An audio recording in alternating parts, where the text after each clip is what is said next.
Hello, good morning. It's 9 o'clock. I'm Victoria Derbyshire. Welcome to the programme. The blackened shell that is Grenfell Tower is all that remains of yesterday's tragedy.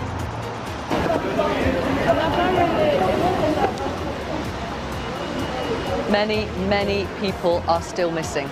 The number of people dead officially still stands at 12, although that is expected to rise significantly. My mum, my sister, her daughters and her husband. Yeah, they're all still in the building. Well, I don't know if they're out, I don't know, because we don't know any information. So many questions continue to be asked about what caused the blaze, how this could happen, and what can be done to ensure it never happens again. It will also allow fire to spread up, and what will happen is it will actually create a path for the fire to spread and encourage the fire to spread faster and more intensely. The original architect of the tower tells this programme it's incomprehensible that the block burnt so quickly. Here's Jim. I think that raises real questions about the building materials used to renovate the tower last year and the fire safety checks in place that were meant to stop families getting hurt. We'll hear more from Jim in the next half hour. Also, firefighters have worked through the night to dampen the blaze, although some parts of the building on the upper floors remain alight. The fire brigade say the tower block is not structurally safe for them to enter in some places. Meanwhile, local people continue to offer help to those who've been left destitute and homeless. This is where the relief effort is being coordinated. And as you can see, there are piles and piles of clothes and toys that people have donated. We've also donated some money. We've given some money to some families. Darren withdrawed £1,000 out his account, and we've been giving families £100 just to see him over the next couple of days.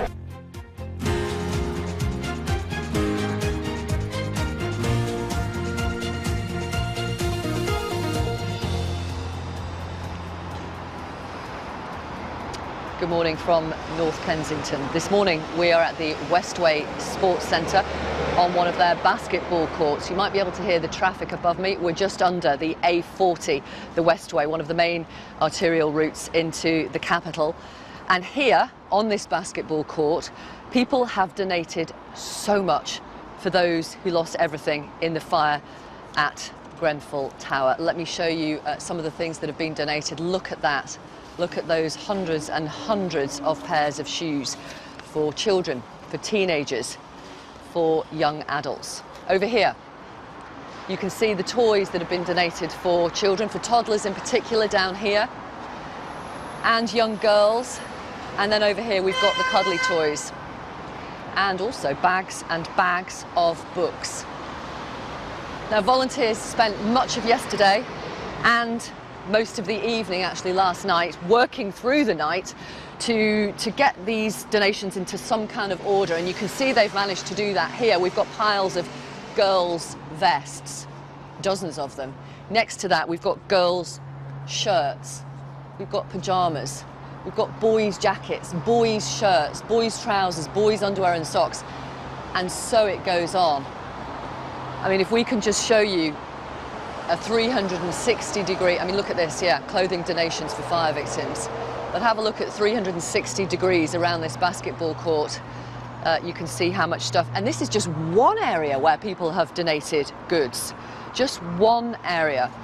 Right next to me is the actual sports centre, which is a relief centre, effectively, for people evacuated not from the tower itself, but from surrounding homes and flats. And they provided beds for 300 last night. 40 to 50 people stayed over in the end. Many of them are still inside. Many are completely traumatised by what they witnessed. There are mental health workers inside, I'm told. There are social workers inside trying to help people come to terms with the fact that they may have lost loved ones in the tower. Everybody says they have been overwhelmed by support from the people who live in North Kensington. The volunteers at these relief centres are saying, thank you so much for everything you've donated, but please, we don't need any more for the moment. What they do need, actually, are volunteers during the day, because so many volunteers have had to go to work today, for example, having stayed off work yesterday to help. So if anybody can help between 9 and 5, they are asking for those volunteers. I mean, the big question when you talk to people, it's much quieter this morning, it really is. You know, the people that I have spoken to, they just want to know why. They just want to know why, how it is that something can happen like this in a tower block in 2017.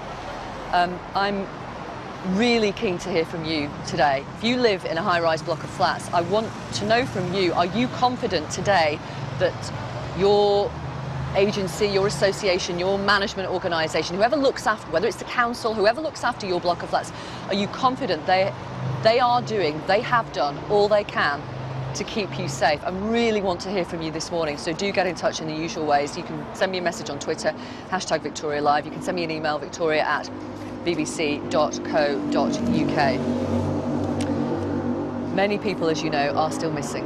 Many people. They include Jessica Urbano Ramirez, a 12-year-old who's believed to have become separated from her family when the blaze broke out.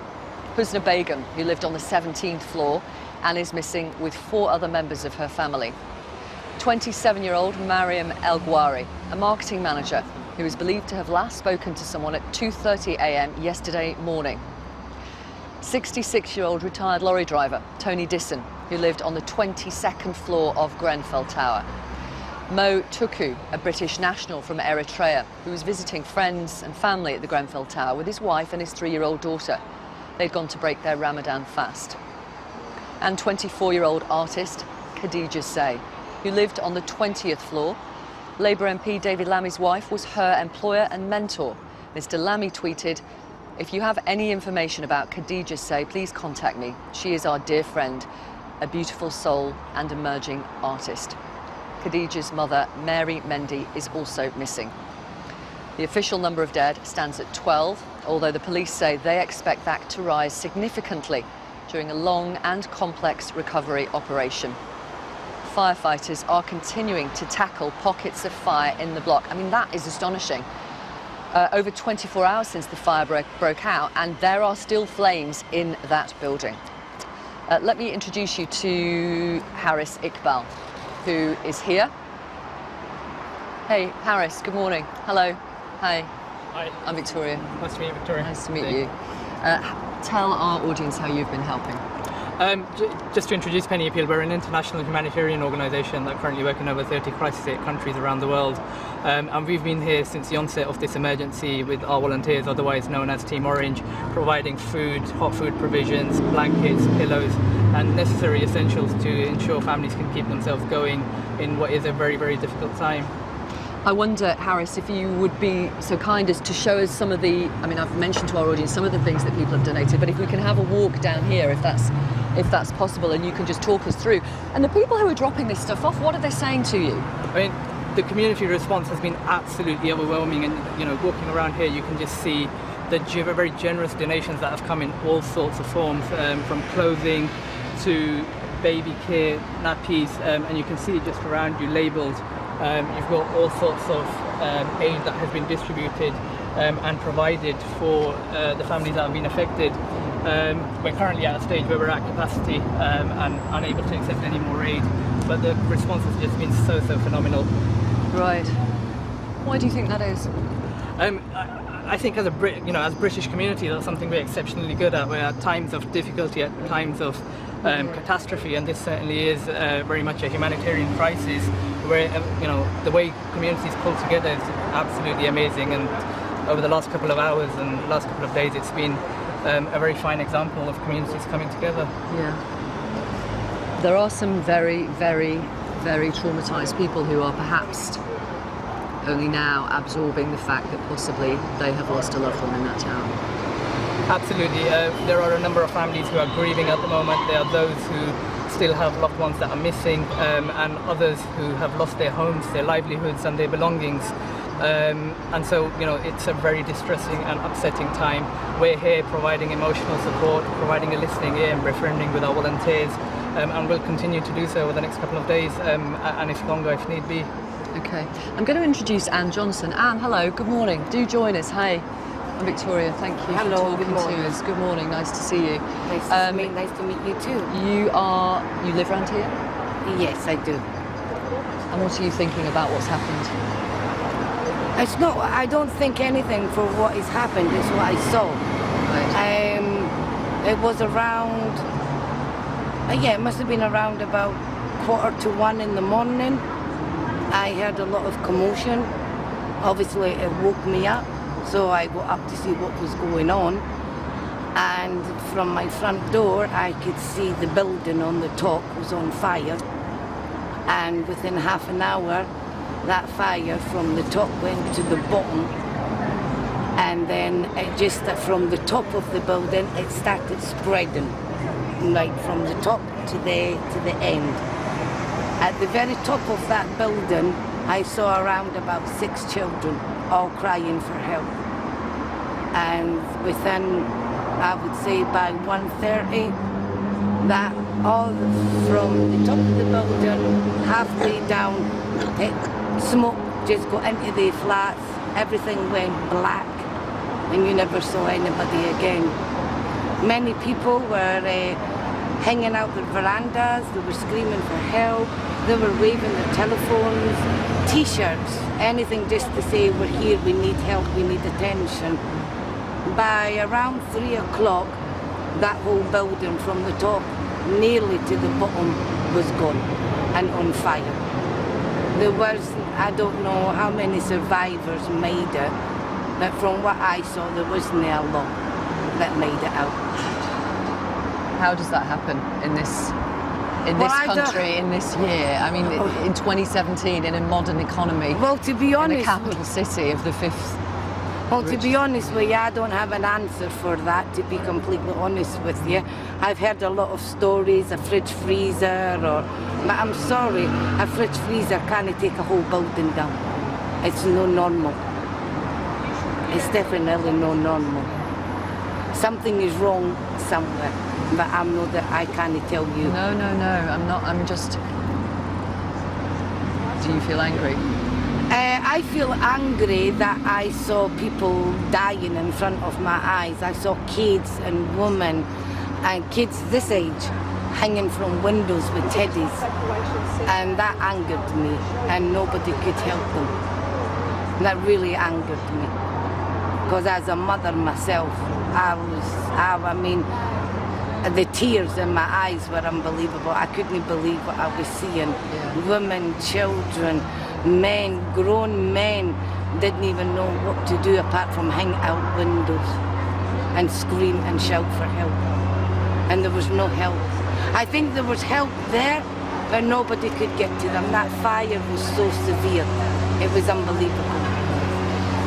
We are hearing, my colleagues at the BBC are hearing that the Prime Minister, Theresa May, is going to visit this area today. What is your reaction to that? What's she going to do? She should have done her job right in the first place, and it wouldn't have happened.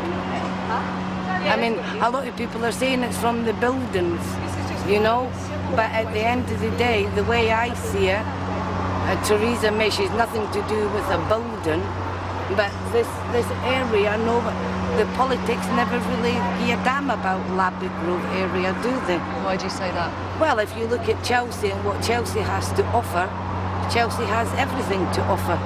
They have more in Chelsea and what we do in Labby Grove. Which is in Kensington. This comes under the Kensington and Chelsea Borough Council. Yeah, but there's a lot more down in Chelsea. Why do you think that is, Anne? I don't know. Maybe because down there is all the rich people. And here? Yes, it is, yes. It is. Here is middle class. Here is mostly Labour voters, isn't it? My God, why are we getting into politics? No, I'm just interested. You've lived here for a long time. You saw what happened. It was very sad. Yeah. Very, very sad. I don't know what Theresa May is going to do unless she's got another block of flats to house these people and not make another families homeless. Because we have enough in the United Kingdom. Yeah. Thank you very much, Anne. Thank you. Thank you for talking to us. Anne Johnson, who is a local resident. Harris Iqbal, how do you react to the fact that the Prime Minister we're told, is going to be visiting here today?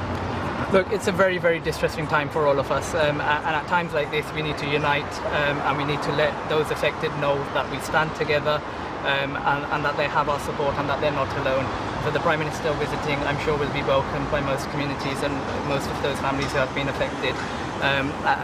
It's a difficult time and it's a very distressing and upsetting time, and the emotions that we've just heard are shared across from the harrowing stories and accounts that I've heard to firsthand. But let us come together as a British community and provide the essential aid and support that we need. And befriending and providing that listening ear at the moment is absolutely priceless. Thank you very much, Harris. Pleasure. Thank you very much for talking to us, Harris Iqbal. Good morning. This morning we are in North Kensington at the Westway Sports Centre, and dominating everything, the skyline, this community, is the black skeleton of Grenfell Tower. Dark, empty. Firefighters have been there through the night. There are still flames, we're told, on the upper stories. We're also told this morning that structurally there are parts that are unsafe for firefighters to enter into. And so many questions, as you would expect, about what caused that fire and why it took hold so quickly and is still burning over 24 hours on.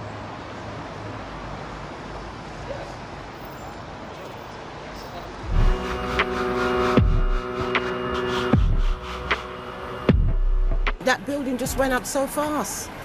How? Why? There's a lot of questions to be asked. The first of which, were there even the most basic fire safety precautions? All of a sudden I heard my door bang, bang, bang, bang. When I got up, they said, evacuate out, there is fire. Residents who survived were woken up by each other, not fire alarms.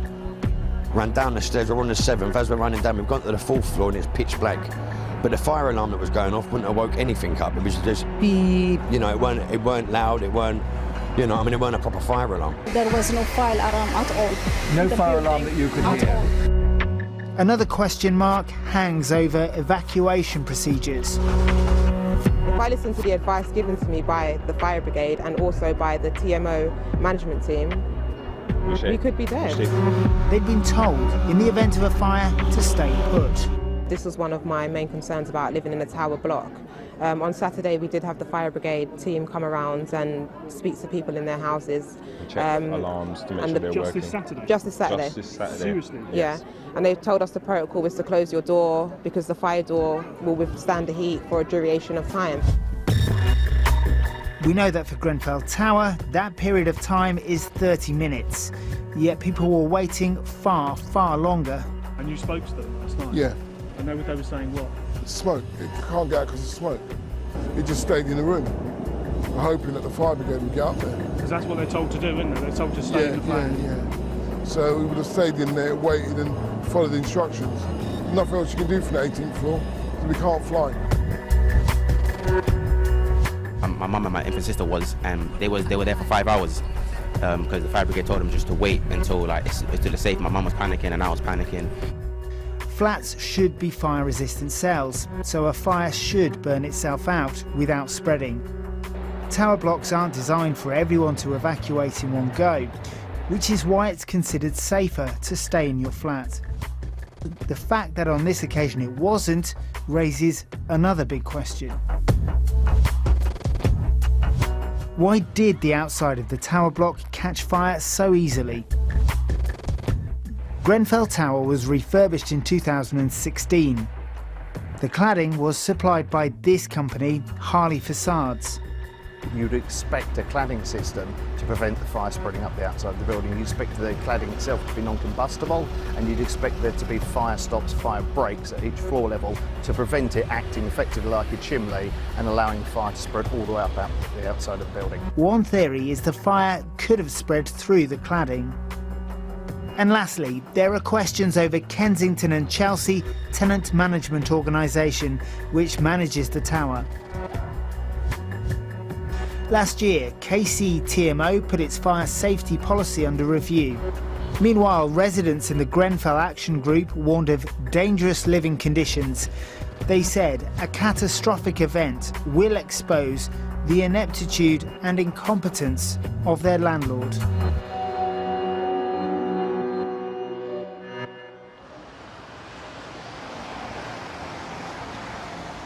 Well, let's talk to Jim Reid, our reporter. Jim has been looking into some of the questions that need answering about this tragedy, and of course, how the first is, how could this happen? Exactly, and investigators are now going to spend months, if not longer, looking into the causes of this fire. At this early stage, though, one of the things that people are looking at is the speed at which this fire spread. Vic, simply this shouldn't happen. A modern tower block, or an older tower block that's been refurbished in 2017, should not catch fire and it should not spread that quickly. That's what fire safety experts are telling us. We spoke yesterday to one of the original architects on this building. So it was built in 1974. He worked on it actually back in the late 60s. And even he described it as incomprehensible that it burned so quickly. He said, we built a concrete building and concrete simply doesn't burn like that. So the question is, what went wrong? Well, it's not confirmed yet, nothing's confirmed obviously, but a lot of talk about this cladding that went on the outside of the building. It was fixed on about a year ago, and I'm sure you and the viewers at home would have seen this on other tower blocks in your area. This kind of plasticky looking substance that goes on the outside of older style blocks in order to make it look prettier, and also for energy reasons to make it more efficient. Yeah, okay. So potentially that could have been partially responsible. Well, that's what some people say, and certainly the residents we were speaking to yesterday and you were speaking to on this programme brought this up again and again. Now, we've learned that the panels fixed onto the outside of Grenfell Tower were made of something called ACM. Now, that's aluminium composite material, and that material has been blamed for nearly a dozen high-rise fires globally over the last decade or so. So we're talking Dublin, France, famously in Dubai as well, a couple of fires in high-rise buildings there. One problem that people we've spoken to say is that the regulations around those panels are quite sketchy. You can have a situation where there's fire retardant material on the outside, so it protects from fire, but on the inside or on the back, it's not fire resistant, and that can lead to a situation where the inside burns through, the outside doesn't. And people say that can lead to what's called a chimney effect, where flames are forced up the outside of the building, which appears to be what it looked like, at least on television and on social media yesterday. Yeah, okay, but that, as we say, that is just a theory at the moment. And it does need a full investigation. Before this week, the worst tower block fire like this in British history was in a place called Lakanal House in South London in 2009. Last night we spoke to a guy called Sam Webb, who's an architect, and he was the expert witness for families in the inquests into those 6 deaths. And again he said, look, this is horribly familiar. He pointed to the cladding again, looking at the TV footage and saying, look, could this be to blame? He described the tragedy, this latest one, as entirely preventable. As for the companies involved in installing this cladding last year, the main contractor was a company called Ryden. It says it met all building control regulations. The subcontractor, a company called Harley Facades, not aware of any link between the fire and the exterior cladding at this time. So that's what the companies are saying. What about other safety procedures? Again, this was brought up yesterday, so a couple of real concerns about the alarm system that was fitted. Now, we've learnt that a new alarm system was apparently fitted last year under this refit. People we've spoken to, though, say they couldn't hear an alarm, they didn't think it went off, or at least it didn't get them out of bed. They were woken up by smoke alarms in neighbouring flats, so real questions about that. Also, the evacuation procedure, people being told through notices in the building, if the fire's not directly inside your flat, then stay inside. That's actually common advice for high-rise blocks across the UK at the moment. People say that might need being looked into. And finally, a sprinkler system. After that earlier fire, the one I was talking about in Lakanal House, the coroner there said maybe we should consider installing sprinkler systems in all old blocks. Interestingly, if Grenfell House had been a new block, it would have had a sprinkler system. In this case, it didn't. Okay. Thank you, Jim. Thank you very much, Jim Reid. Let me introduce you to Graham Fieldhouse. Graham is a fire safety consultant. Hello to you, and Niall Rowan from the Association for Specialist Fire Protection. Good morning. Morning. Graham, what checks should have been in place to make sure that a fire like this didn't happen? Well, certainly one of the things that's been risen, and I'd certainly concur with, is the fact that once they had done the major works here, they should have carried out a fire risk assessment review, and that would have looked at what major works have been done. That's a requirement under the Regulatory Reform Fire Safeties Order. The second thing is that under approved document B, Regulation 38, they should have provided all of the necessary information about what had been used on the building, and that should have shown test reports and whether that was the correct application for this building. So those questions certainly need to be answered. Okay, let's for a moment assume that all that happened as it should. Are you saying then that that fire wouldn't have happened or not? Well, if the cladding and what was behind the cladding had been properly fire tested and the surface spread of flames was appropriate, then a fire wouldn't have spread up there. But Niall's more of an expert in that area. Well, let me ask you then, because my understanding is it's just the exterior of cladding that has to be non-combustible, not what's behind it. Is that correct? Under Building Control Guidance Note 18, there is, under approved document B, which is Graham mentioned, that's the statutory guidance to the building regulation.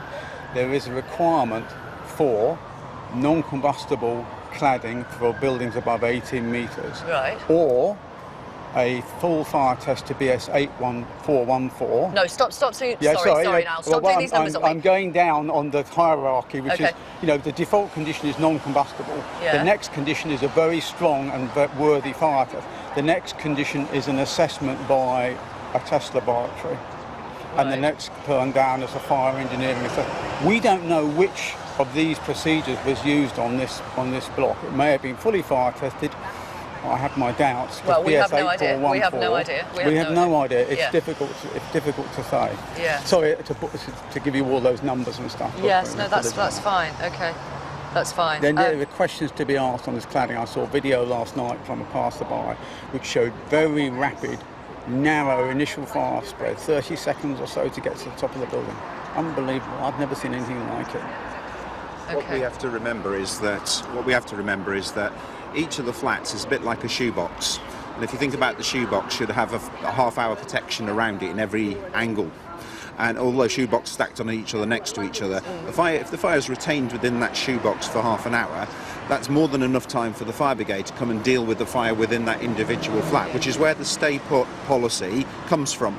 But it's not, I mean, it needs to be quantified, because the stay put policy does actually say, unless affected by fire or smoke. Clearly everybody in this block was affected by fire or smoke, so they should have evacuated. Right, okay.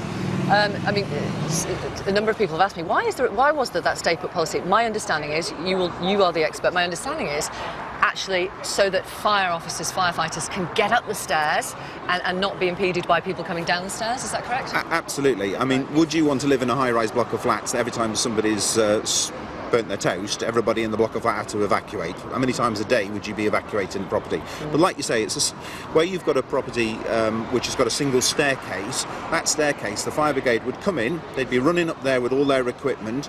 If it's a high-rise block, you've got a dry riser, they would set up the fire coordinate, the one level below the actual fire, connect into the dry riser and run up. Now once they've run that hose up there, you've got people coming down. Now once they put water in that hose is going to go taut, and anybody on the stairs is going to get taken out. Yeah. So you don't want loads of people coming out of the building in such a circumstances, because people are going to get injured. Okay. Thank you very much, gentlemen. Thank you. Thanks for coming down. We are at the Westway Sports Centre this Thursday morning, more than 24 hours after the fire broke out at Grenfell Tower.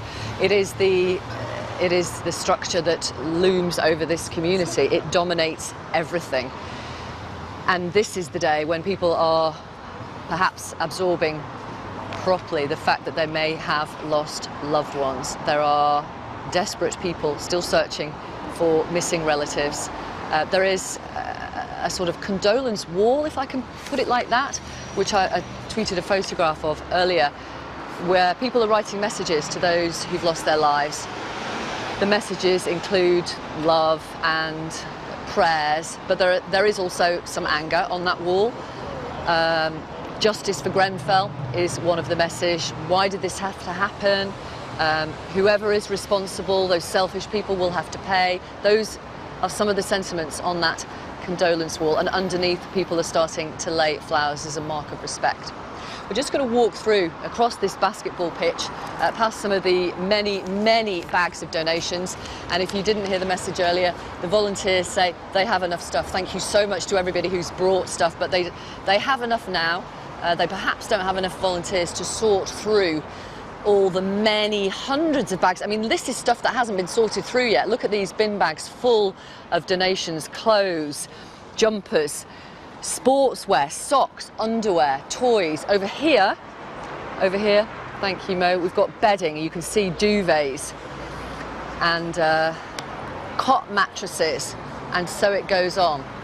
Now, we're going to walk through and out, because outside here, this is a queue of people who are signing in to volunteer. So bear with me as we walk through.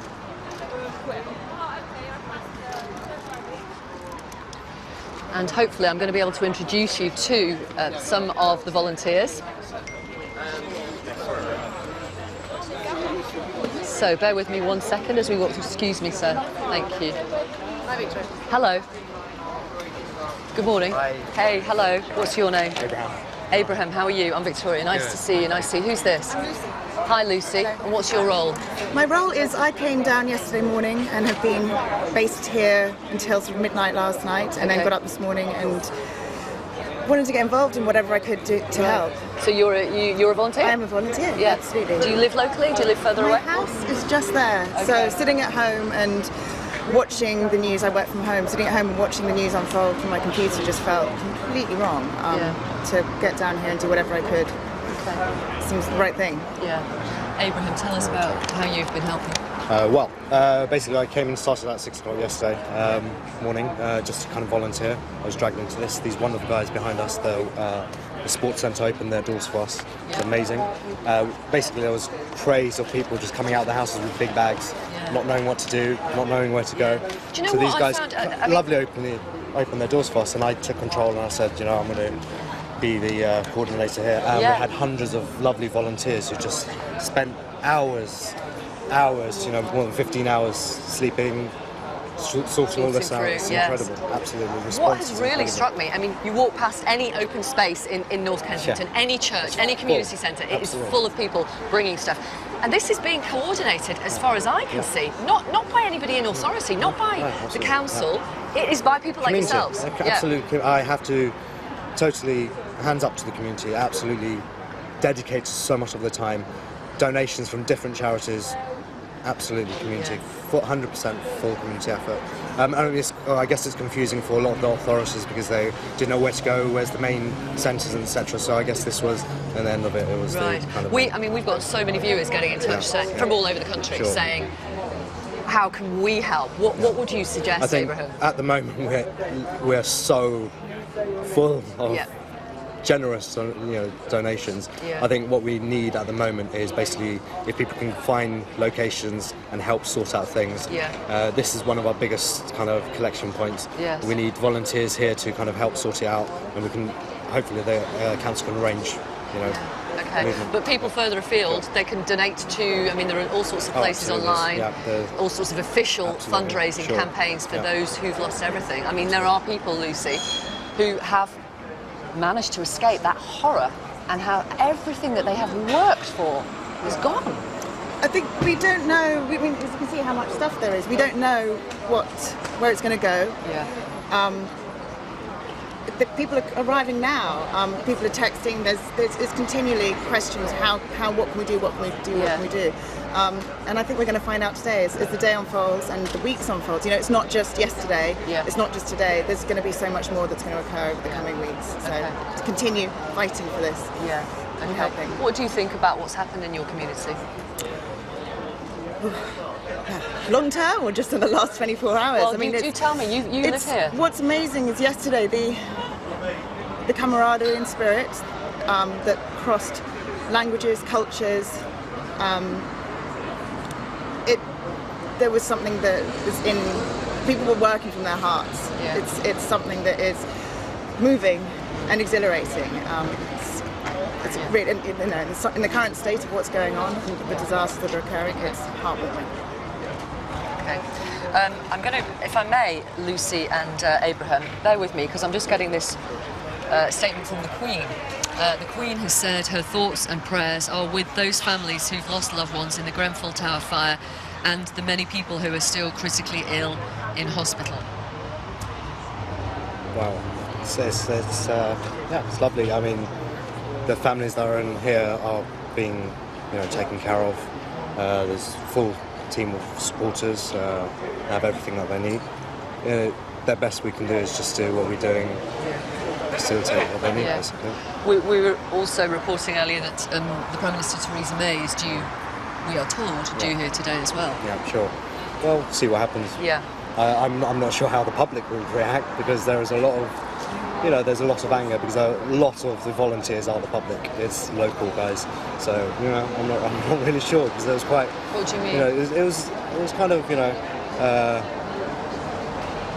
heated, kind of people not really frustrated with the situation, I guess. Because it happened. It happened. Yeah. The reasons why it happened, why didn't the council jump in, or why didn't the foresters jump in? And children, we had young children wanting to volunteer, jumping up and down, but they're laughing, but they're smiling. Yeah. But they have friends who they've lost, because they just kind of go to the school here across the road, and they've lost friends, but they probably unfold today and figure out how many of the colleagues have passed, and so many people who've lost friends and family. They're all here doing as much as we can.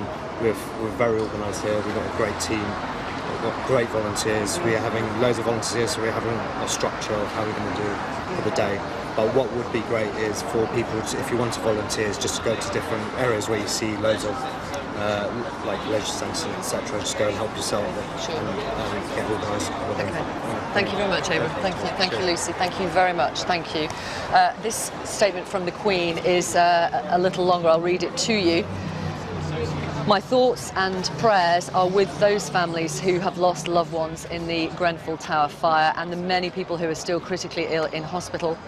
Prince Philip and I would like to pay tribute to the bravery of firefighters and other emergency service officers who put their lives at risk to save others. It's also heartening to see the incredible generosity of community volunteers rallying to help those affected by this terrible event. I've also got this breaking news to bring you. Labour are calling for an inquiry into fire safety in tower blocks to be completed by the summer. Let's talk to our assistant political editor, Norman Smith. Do fill us in, Norman. Well, Vic, there is, I think, mounting frustration at Westminster that because Parliament isn't sitting, there is just no opportunity for MPs to quiz the government, to quiz ministers about fire safety. So Labour have in effect jumped the gun and said they want an inquiry to be completed by the summer. And in the interim, they want the recommendations of a previous report following the Lacknell House tower block tragedy in South London to be implemented immediately. Now, that would mean, for example, the installation of sprinklers in at-risk tower blocks. It would mean a review of building regulations to include the safety of cladding, which of course is at the centre of much of the concern about what has happened at Grenfell Tower. It would also include updated advice to residents about whether they should stay or whether they should get out. That too, of course, has been central to Grenfell Tower. And there would also be an instruction that there had to be a sort of box at the bottom of the tower block which would give firefighters all the information they needed about routes, about access, about lifts, about stairwells and all that sort of thing. So they are in effect saying we can't afford to hang around, we have to implement the 2013 recommendations, which by and large have either been rejected or shelved. Okay. And Theresa May and Jeremy Corbyn are going to come here to the scene of the tragedy today. Is that correct? That's right. The Prime Minister will be there, I think, ahead of Jeremy Corbyn. Both obviously, want to show their condolences, their sadness, their horror at what happened. But there is, I have to say, some pressure on the government now to come forward with more than simply expressions of condolences. There were demands yesterday for a statement in Westminster, not in the Commons, because the Commons isn't actually sitting, but a statement in one of the committee rooms where a minister, as well as the emergency services, as well as the local council, could be quizzed by MPs. Now, having spoken to the authorities at Westminster, that simply does not seem to be about to happen. And I think there is a degree of anger that it is just not acceptable, given the scale and the nature of this tragedy, that there is no immediate mechanism whereby MPs can, as it were, hold the government to account. Now, I'm sure ministers will say, well, they've set up the Civil Contingencies Secretariat. They're trying to pull together all the different information. We had an assurance last night that any lessons that needed to be learned would be learned. But already I've spoken to MPs who are saying, you know, that's not good enough. Actually, what is needed is a full-blown public inquiry, not merely to establish what has gone wrong, but to reassure the public and people living in the thousands of tower blocks elsewhere in Britain. Yeah, and I'm asking people who live in high-rise blocks of flats this morning, wherever you are in the country, if they feel confident that whoever is looking after their block of flats is doing as much as they can to keep them safe. Let me ask you, Norman, finally for the moment, about criticism of the former housing minister, Gavin Barwell. He was a Conservative MP until he lost his seat in the general election. After that, he was made Theresa May's Chief of Staff. Why such criticism? Well, criticism because he was the former housing minister, and back in, I think, October last year, he promised to produce a review of the building regulations, and the fact is that just has not emerged. And that, I have to say, follows on from the previous housing minister, Brandon Lewis, who similarly was challenged to implement the Lacknell House recommendations, and that too seems to have disappeared into the long grass. So there is, you know, at the moment, I think politicians are holding back because it's just not appropriate in the aftermath of such a tragedy to be making those very, very direct political accusations. But there is no doubt there are a whole load of very, very difficult questions waiting to be answered by, amongst others, Gavin Barwell and Brandon Lewis, once the immediate aftermath of this tragedy is over. Yeah, thank you very much. Thank you, Norman Smith. And apologies if you caught me frantically trying to work out where our next guests are. They're here. Let me introduce them to you. Sian Berry, who is from the Green Party and chair of the London Assembly Housing Committee. Is that correct? That's right. I'm here as an individual Assembly member, but okay, yeah, that's one of my jobs. Thank you for talking to us. And Judith Blakeman, who is a Labour councillor and with experience in housing as well. Is that correct? I'm the Labour Group's housing spokesperson, yes. Right, OK. So, today, what questions would you like answered? Well, one question I'd like relates to something that the leader of the council said yesterday.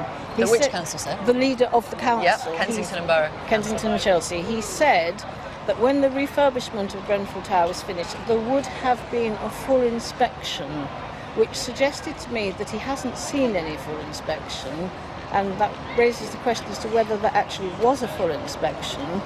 We don't. Would the leader of the council get to see the inspection report when a building has been refurbished? Well, I think if he were going to be interviewed after a horrendous fire like this, I would expect him to be fully briefed on that issue. Yes. Right. Okay. Had he seen an inspection, he would have seen that the only fire escape, which was the single stairwell, was not part of the refurbishment. The lights were on, not working properly, and clearly they weren't working properly yesterday. We asked for that to be included, and they said to us, we cannot do that because there is not enough money. Right. The richest council in the country, not enough money to refurbish the fire escape. I think that's absolutely outrageous. And what would refurbishing the fire escape have achieved? Well, I think it would have achieved a working light, possibly a fire alarm, and an easier way for people to get down, because you won't have seen the staircase. It's really manky and nasty. This is the one central staircase up through it's not the central staircase, it's at the side. It's at the side, one side of the building, that's the only fire escape. Right, OK.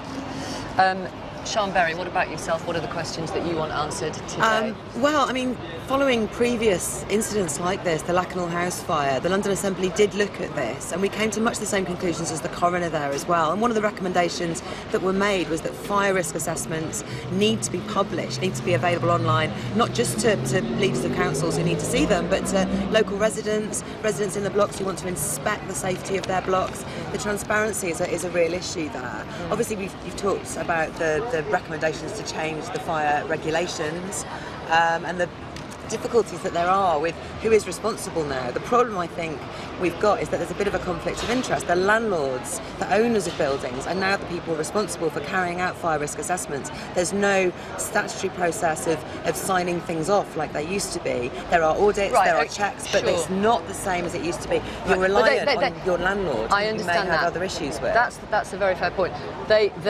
Are you suggesting that the landlord or the management organisation in charge of a block does they don't do the fire assessment themselves? They would call it an expert. They're responsible for hiring an independent expert. And when the Assembly looked at this and the fire brigade did an audit of these assessments, they found about 20% were not adequate. There's lots of questions about the training and qualifications of the people doing them. It's a lesser regime of regulation than there used to be, and that does seem to be an issue, particularly when it comes to transparency and accountability to the residents. One of the real things that we can see out of this is the residents themselves were organised.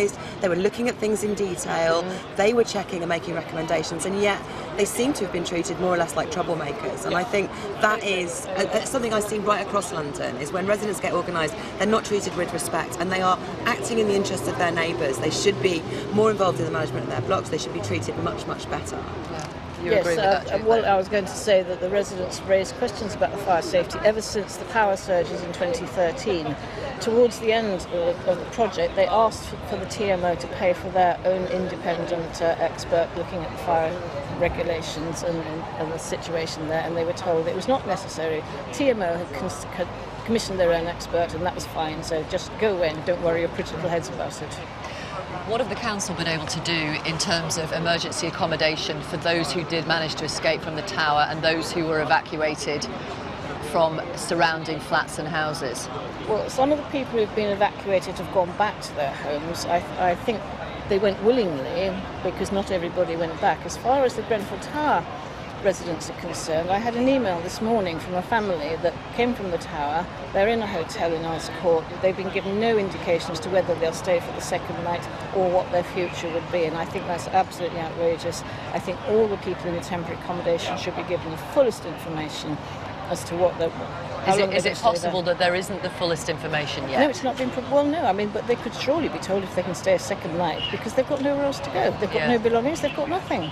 Why leave them in the dark like that? It just adds to the horrendous experience that they've been through. It's not necessary. We're just hearing that the Prime Minister, Theresa May, has arrived at the vicinity of Grenfell Tower. Really? Yes, she won't get a very good reception for the residents. Residents of the area are now getting very angry. Yesterday they were traumatised and distraught. Today they are exceedingly angry. Is that what you're finding, Charles? Yeah, I think we'll see. The residents were angry before this happened. They were warning of this, and I think the anger that's out there, generally across London, across the country, from people who've had similar experiences with refurbishments, who still have unanswered questions, is rather huge. I think councils around London, the arm's length management organisations that run a lot of housing in London, need to be getting the fullest possible information out to people about who's got cladding that might be at risk, and do some assessment of what the problems might be as soon as possible. People need reassurance and they feel let down. Right. I'm hearing it's a private visit from the Prime Minister. Really? Well, she should probably be protected from the residents then, as she was protected from her electors during the general election campaign. That's a sign of cowardice. If she is to meet residents, what do you think they will say to her? I think they'd be exceedingly expletive deleted, but without the deletions. They would tell her exactly what's been going on for the last 5 years and why their concerns have been completely ignored, sidelined. They've had that tower refurbishment done to them, not with them. And throughout the whole process, there were so many problems which were just completely ignored. No, I raised them at the TMO board, and because I was speaking for the residents... TMO board, just for people watching in the country, that's the arm's length management organisation. Yes. It's called the tenant management organisation. And it's employed by the council to look at... It's commissioned by the council to manage all its estate in the Royal Borough.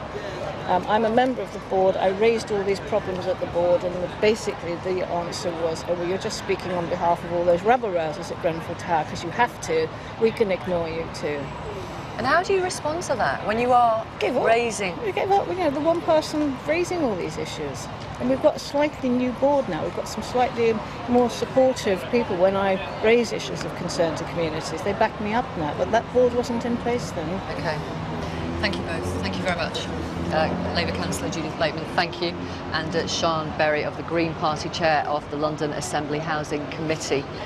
Thank you for your messages from around the country. This from @Helen Rosick on Twitter. Your guest earlier on your programme hit the nail on the head. This was a local resident, Anne Johnson, who said, how can a fridge exploding set fire to a whole block of flats? Craig on Twitter says, what a fantastic response by the people of London after the fire. Amelia says, what are the local authorities doing? We're not hearing from them. These people need help. And this from somebody who doesn't leave their name, regular people with heartbreaking details and honest opinion. People rarely heard an honest and fair reporting from you this morning. I'm really interested to hear from you. If you live in a block of flats, whether you feel confident and how confident you feel about whether the association or the agency or the management organisation or the tenancy organisation, whatever it's called, the council that runs your block of flats, how confident you feel in them when it comes to keeping you safe. It's 10 to 10. Good morning. We'll bring you the latest news and sport in just a moment. It is much busier now, I have to say. When we arrived first thing this morning, it was so quiet. I think perhaps people didn't realise that some of the roads had reopened. The Westway, the main route, one of the main routes from the west into the capital, is open. Latimer Road Tube Station is open. Ladbroke Grove Tube Station, which is Notting Hill, which is where the carnival is, which many of you will have been to. And now you can still see people arriving to volunteer. Have a look at these people here. They're just signing in. These are volunteers, people who live locally and further afield. I think the message has got through that no more donations are needed. No more donations are needed. But what they do need are helpers. And these are some helpers who are just signing in here. And good morning, ladies. Hello. Hi, good morning. Are you volunteering today? Later, maybe, because luckily everybody, or the whole community is chipping in. So they're taking our telephone numbers, and when it's needed, we're going to come and help. Okay. So it's good. It's good to know that they don't need volunteers because so many people are helping out. So yeah. So you'll come back later if they need you? Yeah. So we live locally, so try to help somehow, whatever we can. Yeah. Okay. Thank you. Thank you. Thank you very much. Thank you very much. So the extraordinary community effort, you've just seen an example of it there, to help the victims of the Grenfell Tower blaze, brought together hundreds and hundreds and hundreds of people in a perfect example of community spirit. Also, people like Adele turned up to a vigil last night and was reportedly hugging and comforting survivors. Churches and community centres opened their doors from first light to accommodate those rescued from the blazing building and those who've been evacuated from surrounding homes. Let's talk now to some of those people who dedicated their time and energy, I should say, to the support effort. Right, Miranda, hello, where are you? Hi, Miranda, good morning, how are you? I'm all right, thank you. Who else have we got here? Lookman, where's Lookman? Lookman, hello. Good morning. And you, Eunice, hello to you. Good morning. Hi, I'm Victoria. Thank you so much for talking to us. Thank you. Okay, so Miranda, you headed to a church. You're not religious, but you headed to a church to help. I did. We're at the Notting Hill Gate Methodist Church, and I walked past, there was a door open, the minister was there, one other lady, one bag. We decided to turn it into a centre, and we've had donations from children, but residents have come in telling us their appalling stories about how they're still waiting for families. But we did have one 9-year-old girl who brought us in a pair of trainers, so we're going to auction them. Are you? And her precious retro Nike trainers. Yeah. Thank you. And what do people say when they bring their donations?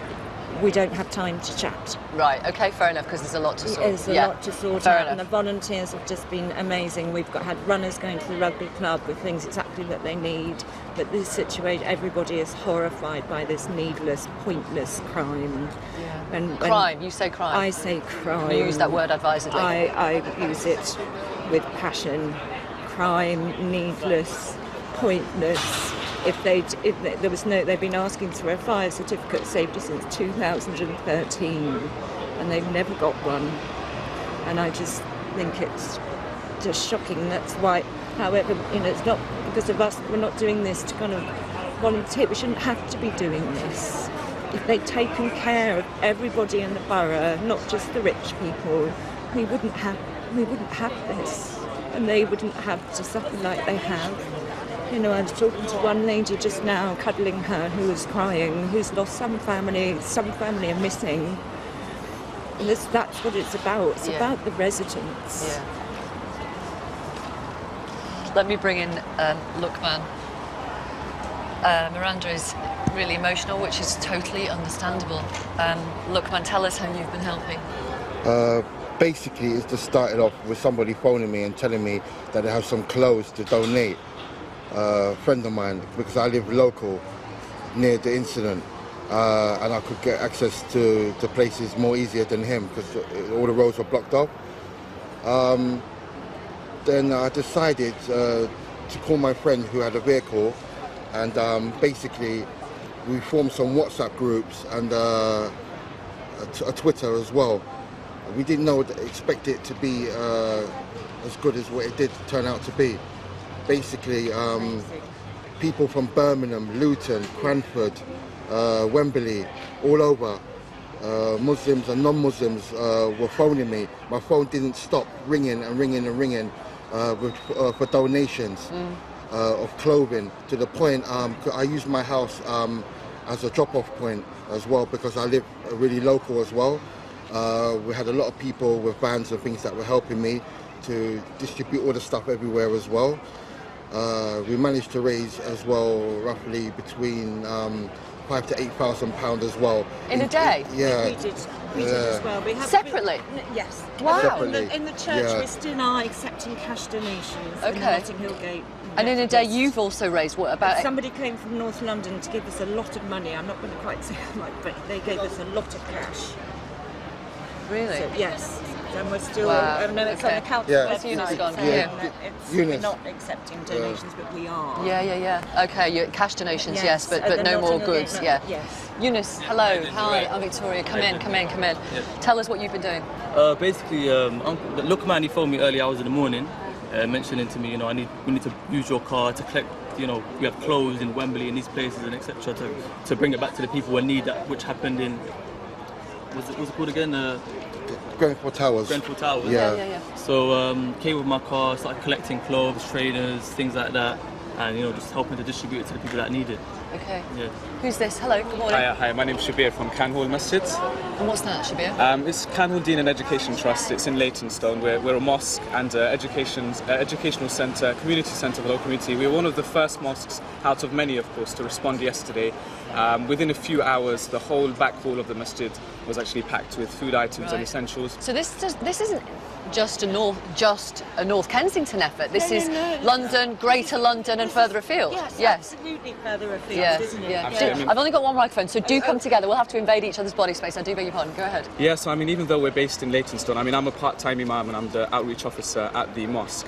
And I think just to see, especially in the month of Ramadan, as Muslims, as non-Muslims, as a community coming together and giving something back. And like you said, we're receiving donations not just from the Leytonstone and Stratford area, we're also receiving donations from places like Luton, places like Ilford as well. So people from all over London and just outside of London are actually coming in and participating. And it's a community effort. I think that's the best thing. Okay. Thank you. Thank you so much. And Miranda, thank you very much. Thank you. Thanks for talking to us. We appreciate it. It's coming up to 10 o'clock. We'll bring you the latest news and sport in just a moment. Before that, the weather. Here's Sarah. Hello, good morning. It's Thursday. It's 10 o'clock. I'm Victoria Derbyshire. The Prime Minister, Theresa May, is meeting residents and firefighters at the Grenfell Tower block now, about 150 metres or so away from where we're broadcasting to you from this morning in North Kensington. But what kind of reception is she getting? They'd be exceedingly expletive deleted, but without the deletions. They would tell her exactly what's been going on for the last 5 years and why their concerns have been completely ignored, sidelined. They've had that tower refurbishment done to them, not with them. And throughout the whole process, there were so many problems which were just completely ignored. Fire still blazes in some parts of the charred block at Grenfell Tower. At the moment, officially, 12 people are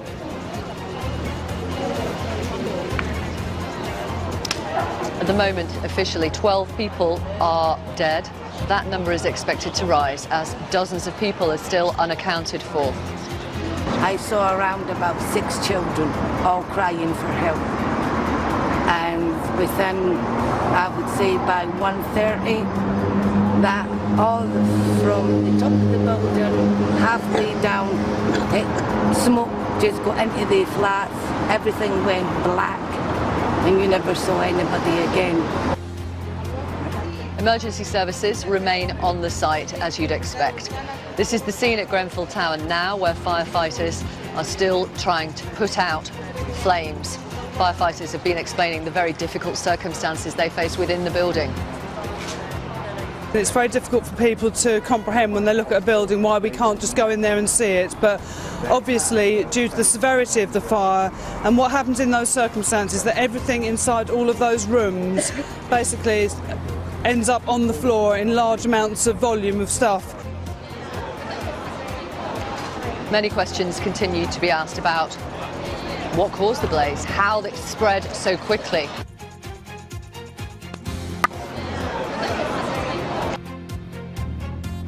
One problem that people we've spoken to say is that the regulations around those panels are quite sketchy. You can have a situation where there's fire retardant material on the outside, so it protects from fire, but on the inside or on the back, it's not fire resistant, and that can lead to a situation where the inside burns through, the outside doesn't, and people say that can lead to what's called a chimney effect.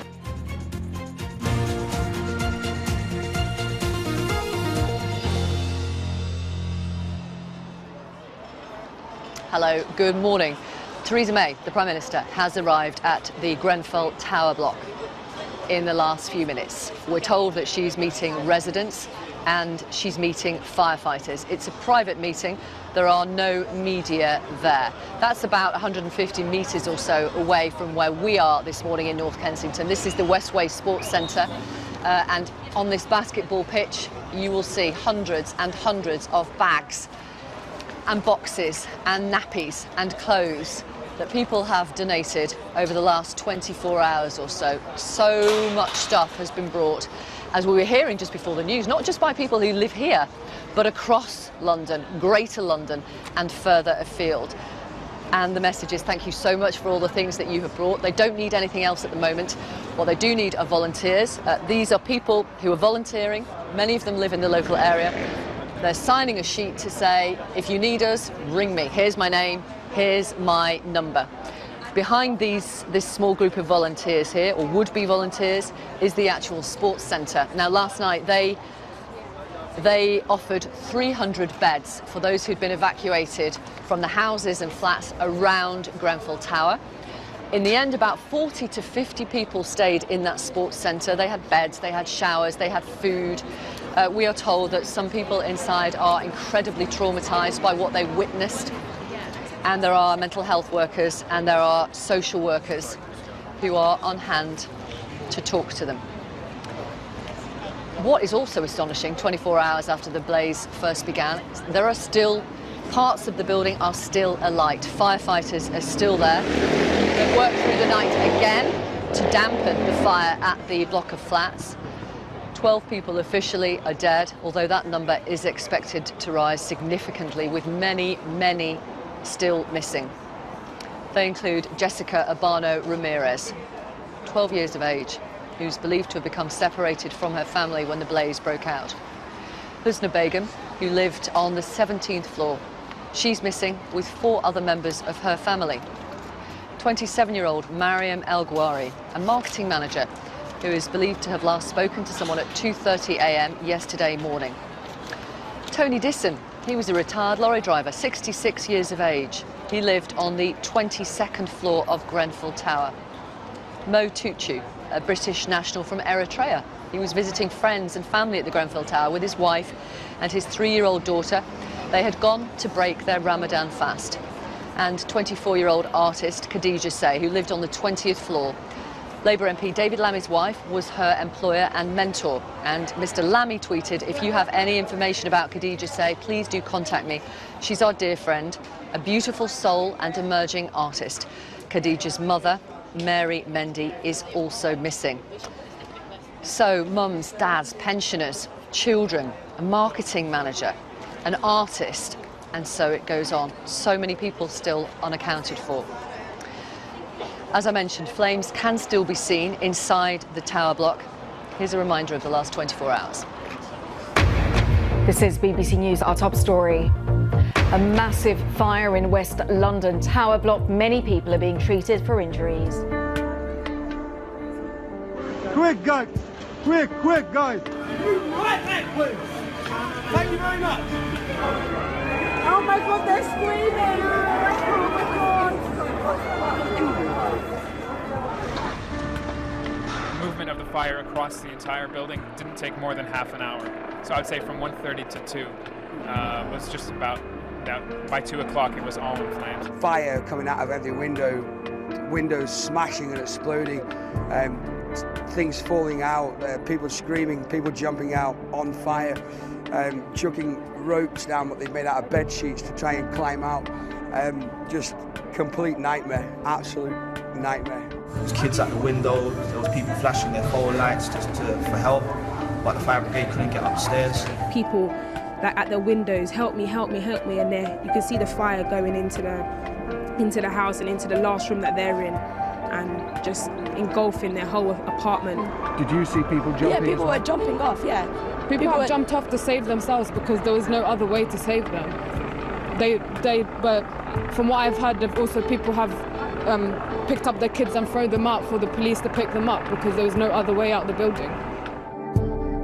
I'm very sad to confirm that there have been a number of fatalities. It was like waking up in a horror film. How did you get out then, Michael? Just my wits. I had to get her out. I love them, so I wasn't going to run on my own. So I made sure she was all right with her breathing, and I got down the stairs. And when we got out and looked up, it was engulfed. That's what I'm saying. If we was in there another 5 minutes, we wouldn't even been able to get out. With the thickness of the smoke that was coming up. What floor are you on? Huh? 7, yeah? There's mothers that have come out and lost their children. There are firefighters that have come out injured that we don't know if they're going to even come out safe. We saw a lot, man.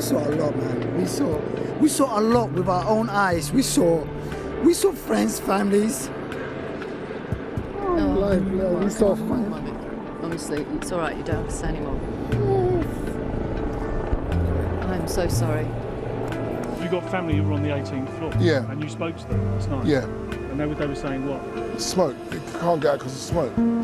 So I suspect, I don't know what I would if I was in, it just stayed in the room, hoping that the fire brigade would get up there. Because that's what they're told to do, isn't it? They're told to stay in the flames. Yeah. So we would have stayed in there, waited and followed the instructions. There's nothing else you can do from the 18th floor, so we can't fly. We don't know if they're alive or dead, or if they're in hospital or not. We have no any clue. We're just waiting and hoping. I don't want to say anything, but I just want everything to be false, and I just don't want to say anything anyway.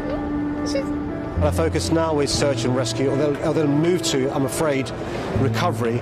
And of course, we've got to make sure in the meantime we provide shelter to those who've had to flee their homes. I've just come to offer my house for the places to stay. I could take about 6 to 8 people in for as long as they need it. Just basically letting the community know to get together, just to urge them to come, put their names down for who can help and whatever they can offer, really.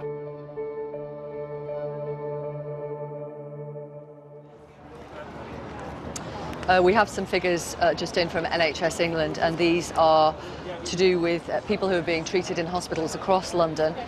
NHS England tell us that at King's College Hospital they received 10 patients and 6 remain critical. Chelsea and Westminster Hospital, they received 9 patients and 7 remain critical. At the Royal Free there were 6 patients, 1 remains critical. Guy's and St Thomas's, 1 admission, and that individual is not said to be in a critical condition. And at St Mary's, 11 admissions, 11 patients, and 3 of those patients are critical. People who either got out themselves or were rescued from Grenfell Tower. Let me introduce you now to Yumna Hawari. Good morning to you, and also to Barsanet Zodi. Hello, Barsonet. Thank you very much for talking to us. Now, you two have volunteered to help families in particular who are searching for missing loved ones. How are you able to help? I'm helping by interpreting from Ethiopian Amharic language to English, and also the Eritrean community as well, to find the missing loved ones. What about yourself, Yumna? Sadly, we received this tragedy as a Muslim community because we know from many people that 90% of people who's living in the building were Muslim, and most of the missing people, they are families. The whole families, it's been missing. So we consider it's a big hit for the Muslim community. I'm a local resident, not very near, but there is a whole family missing from my primary school for my child, and I know another family in person, and all of them missing as well. There are 6 people, 3 children, mom, dad, and the mother of the mom, where they are Shqir family. They call the Shqir. Myself, I taught 2 girls of them Arabic language, Mirna and Fatima. But when you're talking about whole families, you're talking about several generations. Correct. Till now, myself, I know 6 families missing, the whole families, mom, dad, and the children. You know 6 families? Not myself, but we start to receive messages through WhatsApp that I'm looking for my family who have news, and we've been passing messages through WhatsApp to each other. So, and all of that is spreading between us as a community. And as you're doing your translating at Barsonet, what sort of people are the families that you're helping? I've got a report of 3 families. Some are 4 members of 4 groups, and they don't have any information on their whereabouts, if they've been hospitalized. We're not getting any information to tell us where they are. We're also looking for a 5-year-old Isaac Paulos, and also Amaya, which is a 3-year-old girl. Okay. Yes.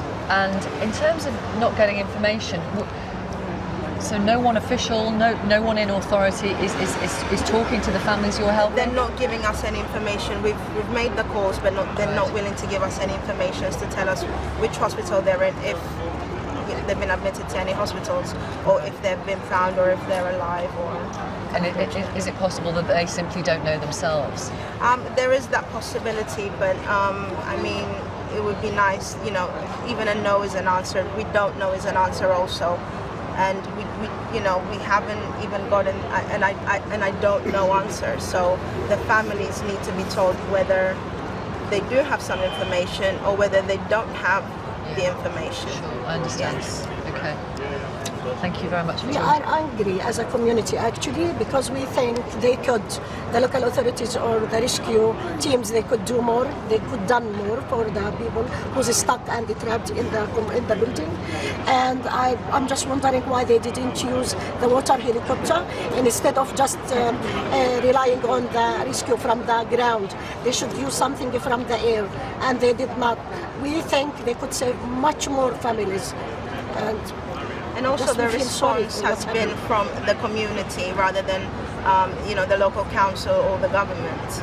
Most people that have given aid and have come to volunteer and give their assistance are people of the community. So thank you both. Thank you very much, Yumna Hawari and Barsonet Zode. Thank you very much for talking to us. I'm going to introduce you now to Labour's housing spokesman, John Healy. Hello, Mr. Healy. Do come in here. Good morning. Have you been to see the block? No, I've not seen the block. I've just been talking to firefighters who've been there, and they have never seen anything like it in 30 years of firefighting. It should never have happened. That's what people here are saying. It should never have happened. What do you say? Well, I guess the investigation will tell us that. I'm very mindful as we look at these wider concerns today that many people are still missing. Those firefighters are still trying to get to many parts of the building for the first time, and hundreds of people have lost everything and are now homeless. So bearing that in mind, what's also clear is that the residents and others, have some really serious questions to put to ministers and the people who run the building. Okay, and what are the sort of questions that you as a politician would like to see answered, and quickly? Well, for me, I'm glad the Prime Minister is coming for herself this morning. I'm glad she's announced a review. That mustn't be delayed and really should report before the summer. But the government does not need to wait till then. It can act on recommendations that came from coroners 4 years ago after the fire in Camberwell. So first of all, it can and should start installing sprinkler systems in some of the highest risk high-rise blocks around the country.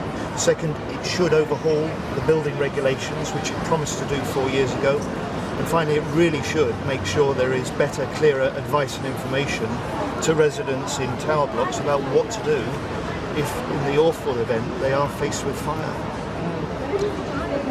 Theresa May is here now, we are told, meeting firefighters and meeting residents. We're told that Jeremy Corbyn is coming after that. Is that correct?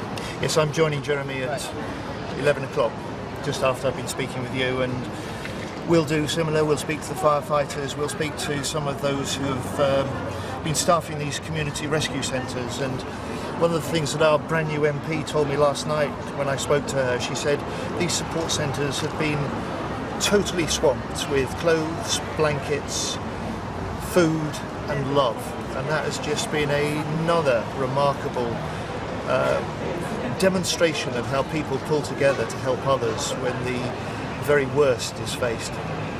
Why do you think the recommendations from the fire in Camberwell in South London have not been implemented when that fire was so many years ago? Well, ministers were clear at the time. They rejected out of hand 2 of the recommendations. They said that they would review the building regulations, which, if you like, are the Bible for designers, builders, those that run these buildings and the government says that review is ongoing. Well, it hasn't even started. How do you know? Because the minister, the latest housing minister, confirmed back in October that they hadn't yet got a plan even to start the review. So it's been shelved, put on the shelf for 4 years. It hasn't been started, there's no plan to start it, and that's an urgent piece of work that could be done alongside now getting on with the business of retrofitting, the technical term, but basically putting sprinkler systems into high-rise blocks, starting with the ones that are highest risk. And that should be mandatory? That should be done, that should be started without delay, and I've just had confirmation that the calls that I made and Labour has been making overnight for a minister to come to the House of Commons this afternoon will happen. Right. Our Parliament is paralysed by the paralysis in Downing Street, so can't formally meet until after the Queen's speech. But a minister will come, there will be a public session, he will make a statement, and MPs, particularly those who represent areas around here, who've been working with people who've been trying to deal with this terrible fire, have a chance to start asking some of the questions that people have been raising with you and have been raising with them. Okay, thank you very much. Thank you. John Healing, Labour's housing spokesperson. As you know, they were the first ones in and some of the last ones out. Praise and tributes continue to pour in for the 200 firefighters who tackled and continue to tackle yesterday's blaze in the most challenging of circumstances. Grateful Londoners cheered them in the street for their selfless work to save men, women and children trapped as flames ripped through Grenfell Tower. This Evening Standard photographer described the scene firefighters faced like a war zone. I've photographed some awful things for the Evening Standard over the years, but this has to rate as one of the worst. I felt helpless. I could hear screaming people. I could see the fire brigade going in, which, to be honest with you, the acts of bravery there were just beyond belief. I can't believe what it must be like to be a fireman. You know, they really do put their lives on the line. Within half an hour, it became completely engulfed from the time I arrived. And the sun came up behind it, and it was an extremely eerie scene with the smoke and the sunshine. I tried to then walk away to a vantage point where I took that picture from another block of flats. Somebody asked me to come in, and I took the picture, which is from quite a long way away, actually. And that ended up on the front page of the Evening Standard. It wasn't a pleasant night, and yes, there were some scenes. I don't think we printed those. It's not the sort of thing you want to see again. It's the sort of thing that we've photographed in these situations in war zones and things like that. That's how it looked this morning. It looked like a scene from a war zone. I can't describe it in any other way. It was shocking. It still is. It's hit me for six, to be honest. We're just hearing that Theresa May, the Prime Minister, has left the area around Grenfell Tower. She's been here this morning. We're told meeting residents and firefighters. It was a private visit. No media was allowed. Now, a short time ago, the London Fire Brigade Commissioner, Danny Cotton, spoke to my colleague Charlie State and explained the latest. So inside the building, obviously I said it is terribly difficult and it's very difficult for people to comprehend when they look at a building why we can't just go in there and see it. But obviously, due to the severity of the fire and what happens in those circumstances, that everything inside all of those rooms basically ends up on the floor in large amounts of volume of stuff. Combined with the amount of water in there, it becomes very difficult for officers to get in there, and in order to do a systematic and proper search, we need to make the building safe so that a number of officers can go in there and go through that. Obviously, we are aware there are people who are unaccounted for, and obviously there are families and friends who are very distressed and need to know the whereabouts of their loved ones, and we are doing everything we can to work as hard as we can with police and other colleagues to make that happen. Can you tell us a little more about the immediate aftermath when your officers first arrived? What were they able to do at that stage? Which levels were they able to reach? So very early on in the fire, my firefighters battled through intense heat to reach some of the very higher floors. I spoke to a crew last night before I left who had been to the 20th floor looking for people. We specifically targeted flats where we were getting calls where we knew where people were. I have to say, as the Commissioner of the London Fire Brigade, it was a very stressful and difficult time. I was looking at a building that was engulfed in fire where I knew members of the public were still trapped. Yet I was committing hundreds of firefighters into a building that to a lot of people looked terribly unsafe. My firefighters were desperate to get in there and desperate to rescue people, and we committed crew after crew into a very dangerous, very hot and very difficult situation because we had a passion to do as much as we could to rescue the people in there. It was a very challenging, very difficult and very traumatic event for everyone involved. Have any of your officers been injured? We had minor injuries yesterday. Up to 9 of my firefighters suffered a couple of minor burns, some heat exhaustion due to the intensity in the building and the hard work, and some obvious slips and trips there was debris falling everywhere. I'm more concerned longer term about the mental impact on a lot of people who were here because it was an unprecedented event and people saw and heard things that, you know, on a scale they've never seen before. So going forward, one of my main concerns for my firefighters is about their mental well-being and doing trauma and care counselling for them. Now, I understand the point you made earlier about the difficult circumstances the officers are working in at the moment. The figure of those confirmed dead, the police figure so far is 12 confirmed dead. They had warned that they expected that figure to rise significantly. What more can you add to that? Unfortunately, and this is the really awful thing for the people involved, we are unaware of how many people are in the building. As you can appreciate, this is a very large building with a large number of people in there. There are some people who might have lived alone who we're not sure if they're in there or away with friends or family. There are people who reported missing who subsequently might have been in rest centres or hospitals.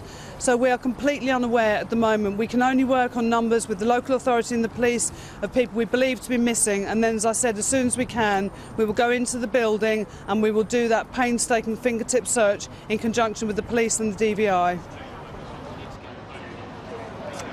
Danny Cotton. Let me introduce you now to the General Secretary for the Fire Brigades Union, Matt Rack, who was also a firefighter for 22 years. Good morning to you. Good morning. And Ronnie King was a firefighter for 40 years. Is that right, Ronnie? That's right. 40 years in London, in parts of Wales, in Scotland. Also a Chief Fire Officer for 20 years and is now Administrative Secretary for the All-Party Fire Safety and Rescue Group. I would like to ask you, first of all, gentlemen, as former firefighters, can you give an insight to our audience as to what it is like when you arrive at the scene of a blaze like the one we saw yesterday? I think the first thing to say, I've just been looking around the site this morning and it's absolutely horrifying. I don't think we've seen anything like that, and I certainly didn't as a firefighter. I've been to many fires in high-rise tower blocks, but I've never seen anything like this. So what firefighters have been prepared for and trained for is one thing. What they saw when they turned up here is completely different. We would expect the fire to be contained to the flat or floor of origin, and what we saw, obviously, as people have seen, the whole building engulfed in flames. So the people arriving first would have had a complete shock about that and would not have been prepared for that. That's absolutely staggering. What about yourself, Ronnie? Very similarly, and having been a fireman and also a chief fire officer, I've arrived at incidents where some of the command decisions have already been made, and it's got to a certain level of build-up of resources.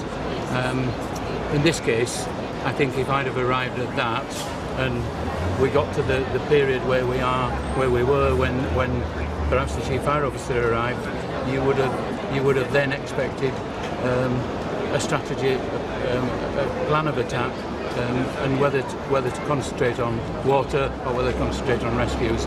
And there's a point reached whether both do run simultaneously. Very, very stressful situation for everybody involved. I can do nothing but praise our firefighters and our officers in charge of those incidents. Does it surprise you? Is it unusual that there are still blazes burning in the centre of that block? No, I think the stage right now, I mean, clearly what is remarkable is that firefighters throughout most of that incident were still on upper floors trying to rescue people. Large numbers of people have been rescued, and there's a horrendous loss of life, but I think also we need to note, as Ronnie said, that the work that firefighters have done, they've rescued large numbers of people. And I think they're at the stage now where the final stages of eliminating last bits of fire or smoke or heat, I think the safety of the building, the safety of the crews now becomes paramount as well. There have been photographs of firefighters who were clearly very, very emotionally affected by what they saw.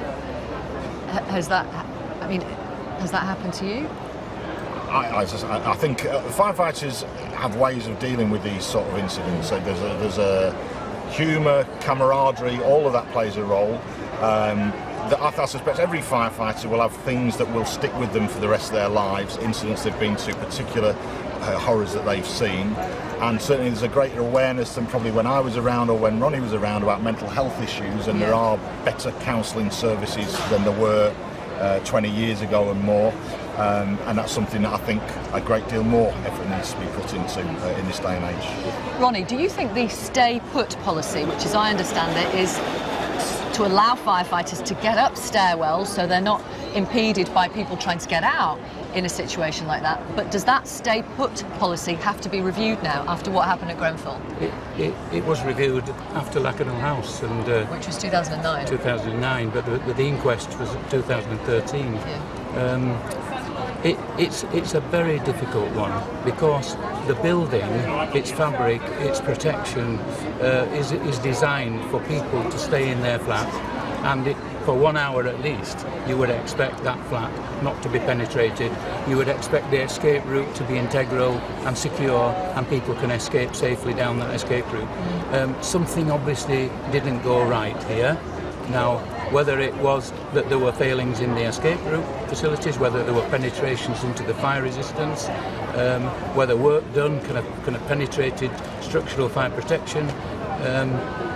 There's been talk about the cladding and the effect of the cladding on the building.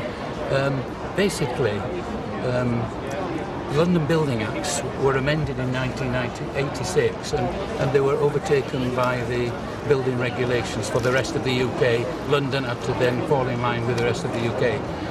The outside wall of a building, this building, would have had an hour's fire resistance under the London Building Acts.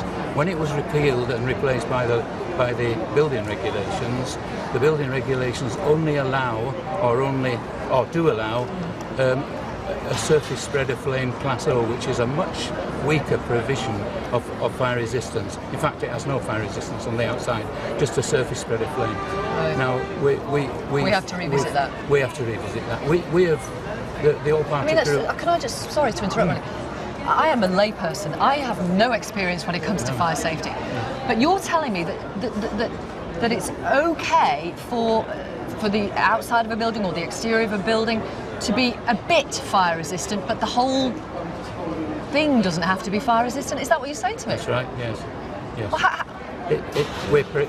the protection is for a building close by not to be affected by a fire in that building, not for this building to be affected by a fire spreading upwards and internally. So it really did need, it came out at Lacanau, but of course the coroner ruled that that was the appropriate legislation at the time, and therefore so that complied.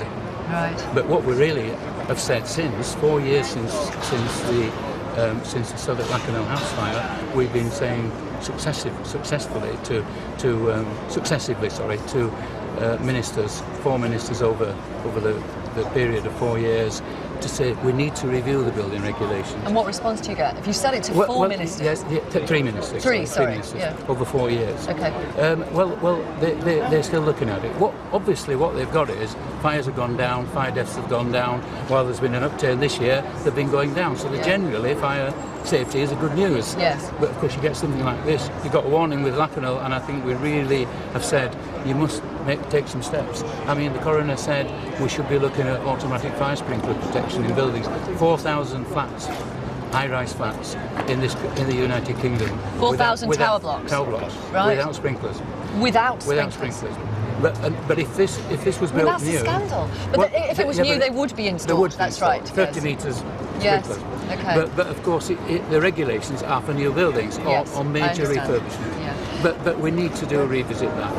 We've asked ministers, and ministers are saying yes, we are still looking at it. In fact, Gavin Bowell was about to meet the all-party group to say something. He's the former housing minister. He's the one who lost his job at the election, but has been made Theresa May's chief of staff. Once the election was announced, Gavin Bowell said we'll have to pull the meeting until after the election. Sure.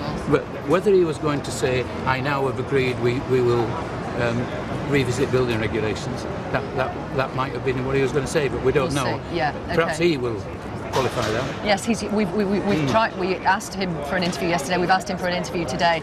So far, without success. Matt Rack, you are from the Fire Brigades Union. There are some who are linking the closure of 10 fire stations with the loss of 552 jobs made by the former Mayor of London, Boris Johnson, with what happened at Grenfell Tower. You, however, are very, very cautious about making that link, as I understand it. Well, I think that the issue is that we've still got an incident going on. There are still people missing. There are still people doing a job. And, I think we need to concentrate on that. So I want to separate the two issues at this stage. I think the whole thing needs to be investigated. Clearly, we were opposed to those reductions. We think those reductions in and of themselves made Londoners less safe.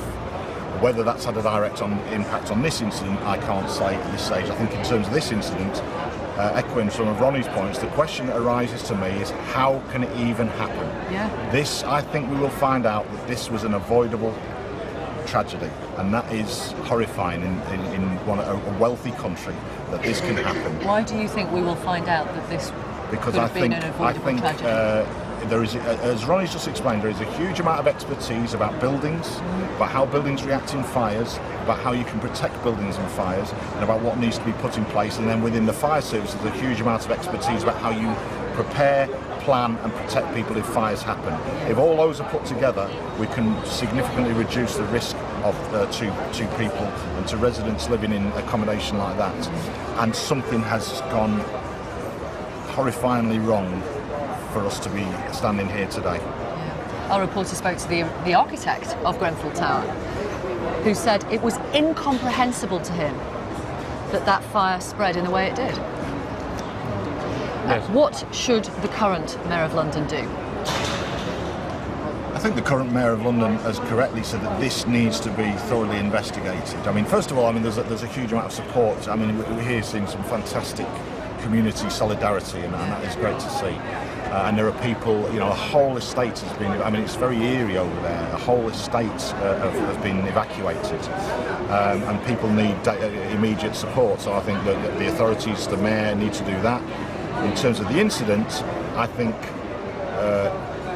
this has to be very thoroughly addressed, and all interested parties, including we work with Ronnie and his colleagues and ourselves, people and community groups, the people who live there, have got the right to ask very challenging questions about why this happened and could it have been foreseen and could it have been prevented. Thank you both. Thank you very much. Thank you.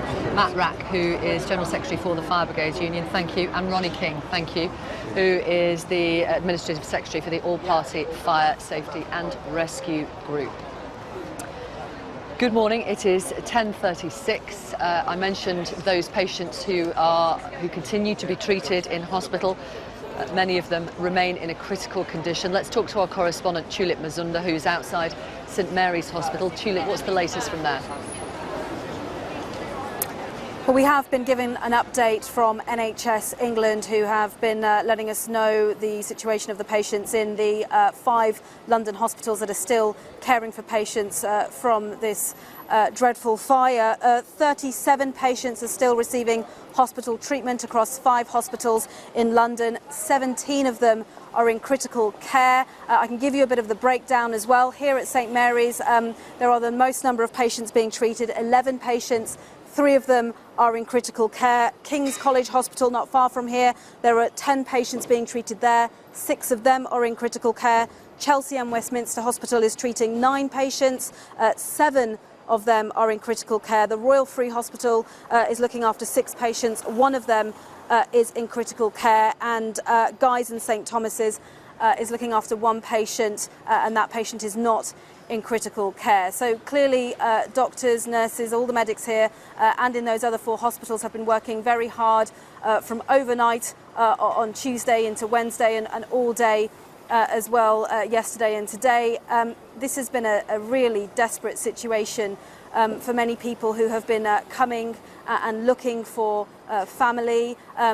There's still a lot of confusion. The doctors here have been treating patients mainly for smoke inhalation, so patients will be getting oxygen. Some of them, we understand, in other hospitals are being put under general anaesthetic so they can be treated as comfortably as possible. But really at this point the time is ticking now to find more people. Like I said, families have been coming here desperate to find out if their family members are here, desperately searching. But as time goes on, it's becoming less likely that people will be coming in here for treatment. And I think you have managed to speak to a couple of people as they've been going into the hospital.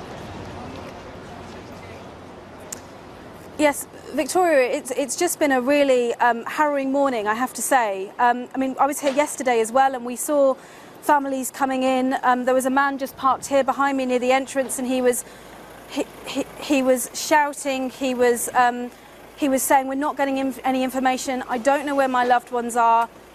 Today, similar scenes, but really much more difficult. There was a family that just parked up over there. We saw them leaving the hospital. A woman was wailing. She was so upset. She was being comforted by other family members. We heard her before we saw her, and her screams were so chilling. We went over and we asked if they were okay, how they were as a family, whether they'd received any information. They were asking us, have we received any information? And they explained to us that they were looking for a mother. The mother's name is Birkit Haftom. They were looking for her and her son, 12-year-old Biruk Haftom. They were desperately searching for them. They'd gone hospital to hospital yesterday and today. It seemed that St Mary's was the last hospital they'd been to, and they were told by police, look, if your family members are not here, if they're not registered at any of the other hospitals, if you haven't heard from them so far, then I'm afraid you have to assume the worst, that they were in that building.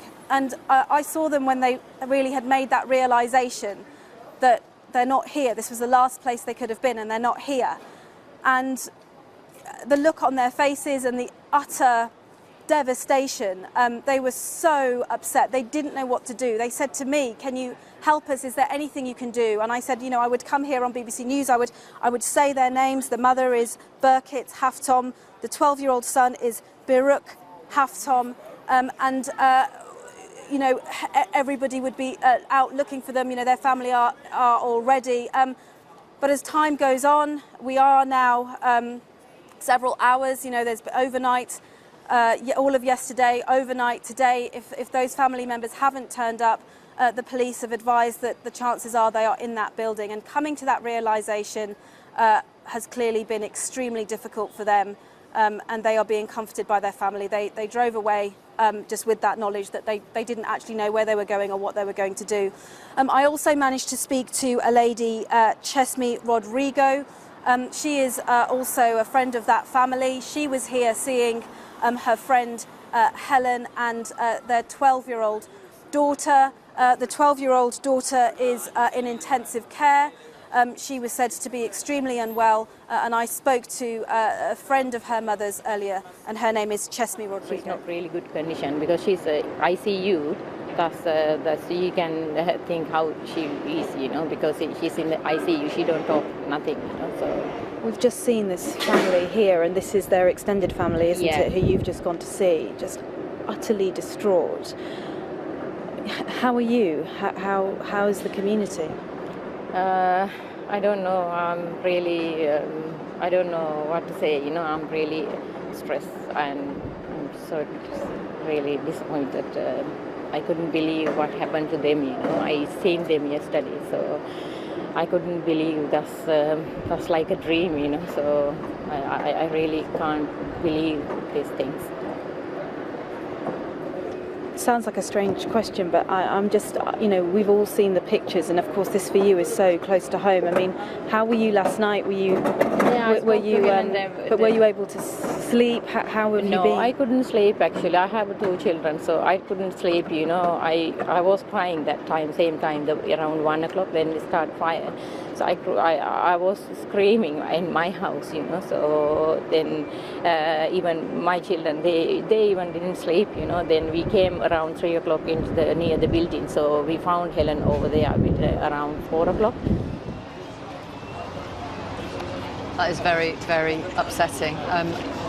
I've just been looking at my timeline on Twitter. There are a number of you who are unimpressed by the fact that Theresa May, the Prime Minister, is here in a private capacity. But what that means is simply that journalists and cameras aren't allowed there. We're told that she has met residents and firefighters. She left at about 10:20, arrived just before 10 o'clock. Caroline Tuck on Twitter says, Prime Minister makes a private visit to the scene of Grenfell Tower. What a joke, total lack of respect for those involved. And another, this is from Nuzat Utami, disgusting that the Prime Minister is visiting in private. What's the point? A number of you would like to praise the firefighters. You have messaged me on Twitter to say what they have done is absolutely astonishing. Thank you for those. You can use the hashtag #VictoriaLive if you want to get in touch. It's coming up to 9:45. I'm going to introduce you to a QC called Joe Morm. Hello, Joe. How are you? Good morning. Very good, thank you. Nice to talk to you. Tell us why you're here. Well, you know, a lot of people are going to have a lot of really complicated problems to sort out. Problems today, you know, where are people going to live? How are people going to survive? What about your employment, your job? What's your employer going to say?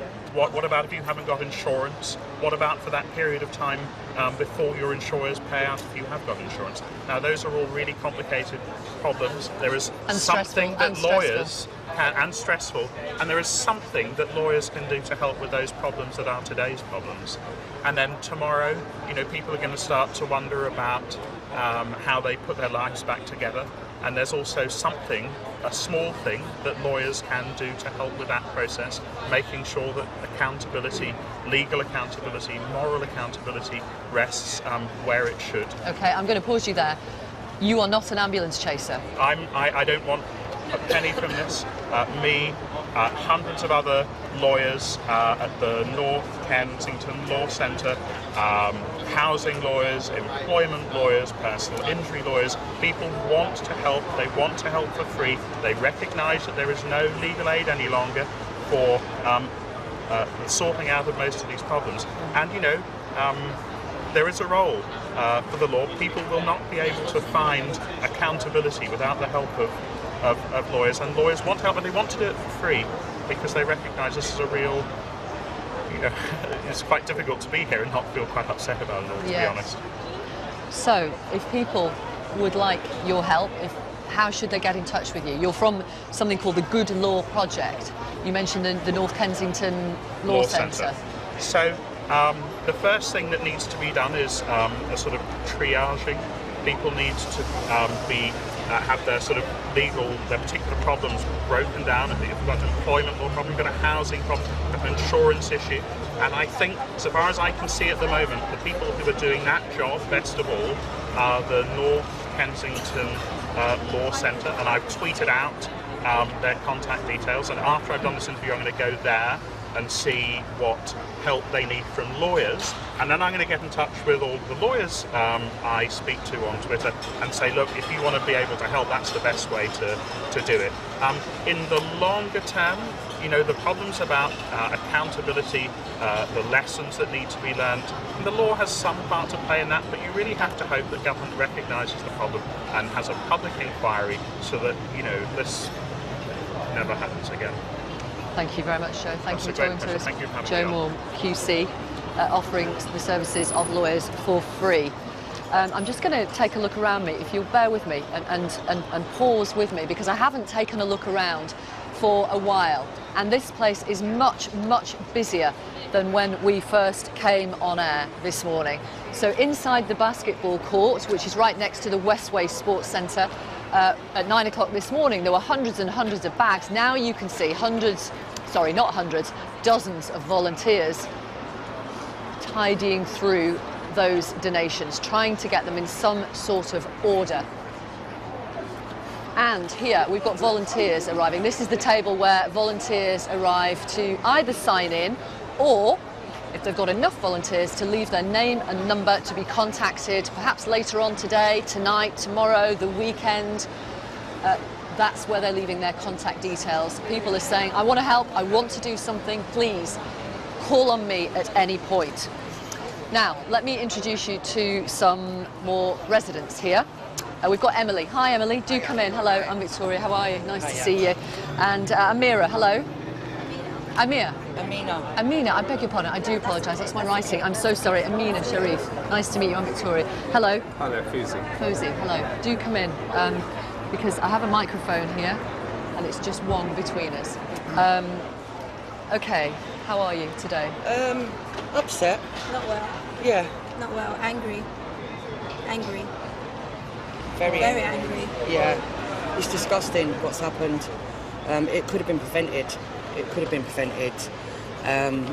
You know, you've got all them innocent people that has died, that are seriously ill in hospital. It's a joke. It is a joke. Like I said, there could have been a lot more done. What do you think could have been done? Well, the housing association, they could have done a lot more. The management organisation who ran the block. Yeah, TMO. Yeah. To be quite honest, to me they just don't care about their tenants whatsoever. You know, I mean, I know people that are in TMO, such as my daughter, and I know this is irrelevant to what's happened. She's had I'm going to pause you there because I'm going to talk about the people of Grenfell Tower, if I may. Okay, yeah, that's fine, yeah. Amina, my anger is totally different, but you can ask him and then come back to me, please. Yeah. Okay. Yeah. We're just let down. We're let down by the council. The TMO, the Tenant Management Organisation, I mean, where are they? Everyone's pulling together. It's the community. I haven't seen anyone. I haven't seen any support. I mean, I live directly opposite it. I smelt the fire at 12:30. I came out and I can literally see people in the windows banging. I can hear children screaming. I've heard grown men, like literally on fire. I mean, literally banging at the windows until the windows were full of smoke. And I could just stand there. I can't do anything. And even till now, I haven't seen any kind of support.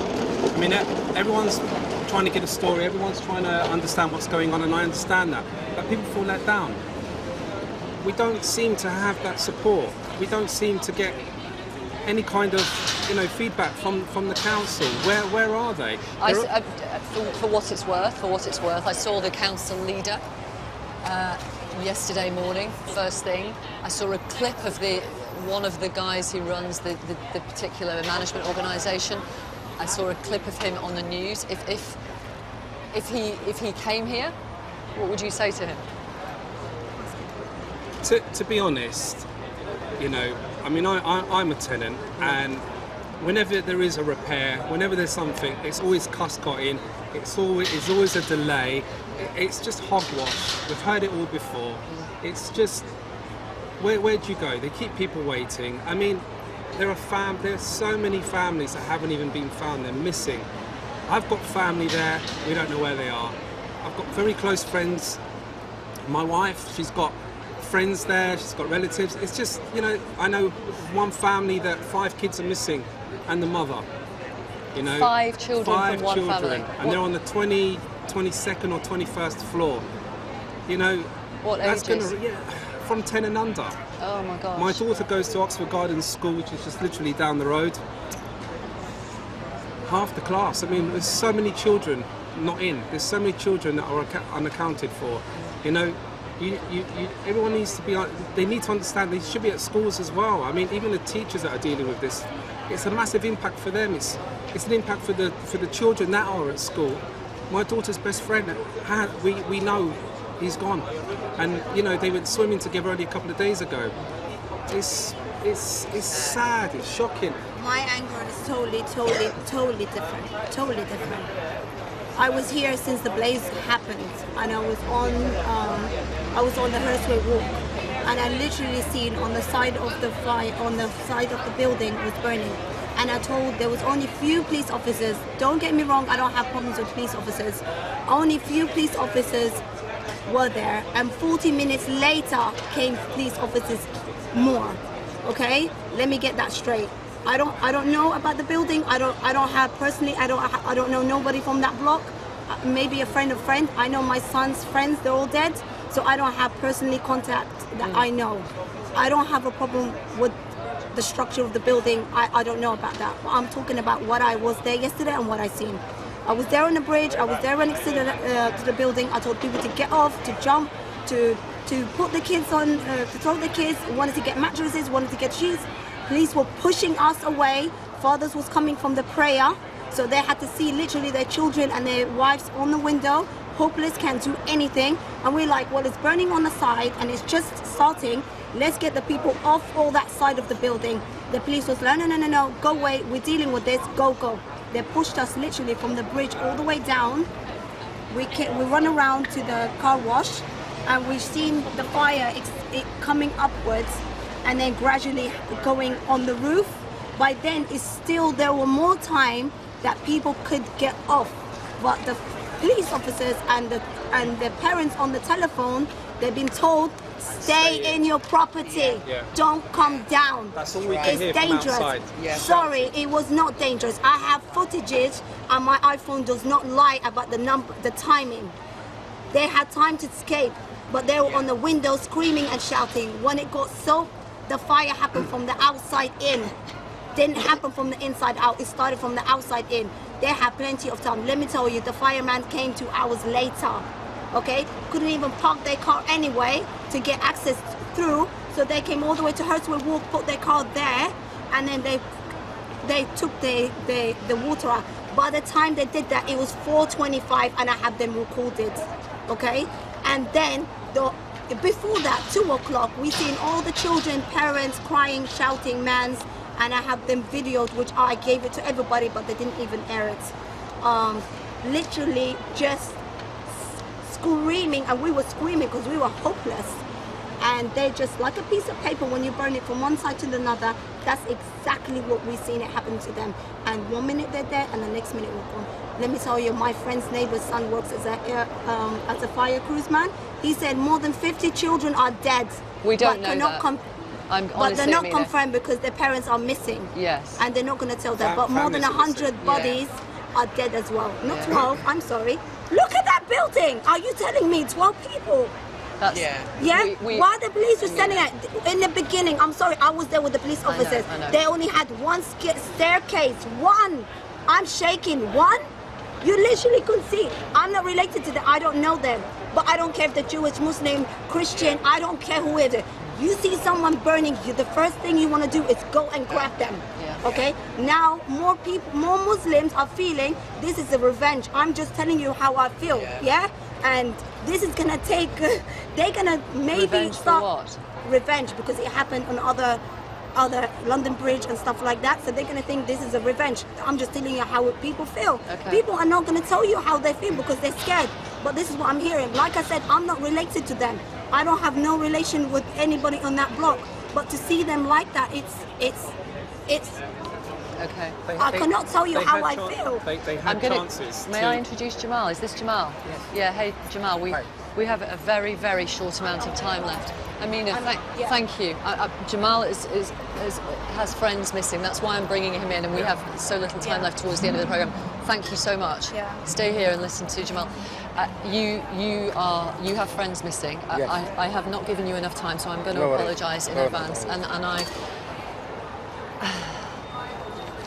How are you? Hoping for the best, basically. Hoping for the best, yeah. You have people searching, you have... We're searching, still no trace. Yeah. There is so much love and positivity and strength being directed to you from around the country right now. Jamal, thank you so much. Thank you. We're grateful. Emily, thank you for talking to us, and thank you. We appreciate it. I have a message here from Kerry Gold on Facebook. As a high-rise tenant, I am deeply troubled. We as tenants do not get listened to when we raise concerns. Also, our block is due to have an upgrade on the outside to make it look appealing to passers-by, but these flats are tiny and severely overcrowded. Not just with residents, but with possessions, because there's no storage here. It's a fire risk, and they don't care. It feels like they only want to paper over problems with housing, with external makeovers. So many people have needlessly died at Grenfell Tower. It's criminal.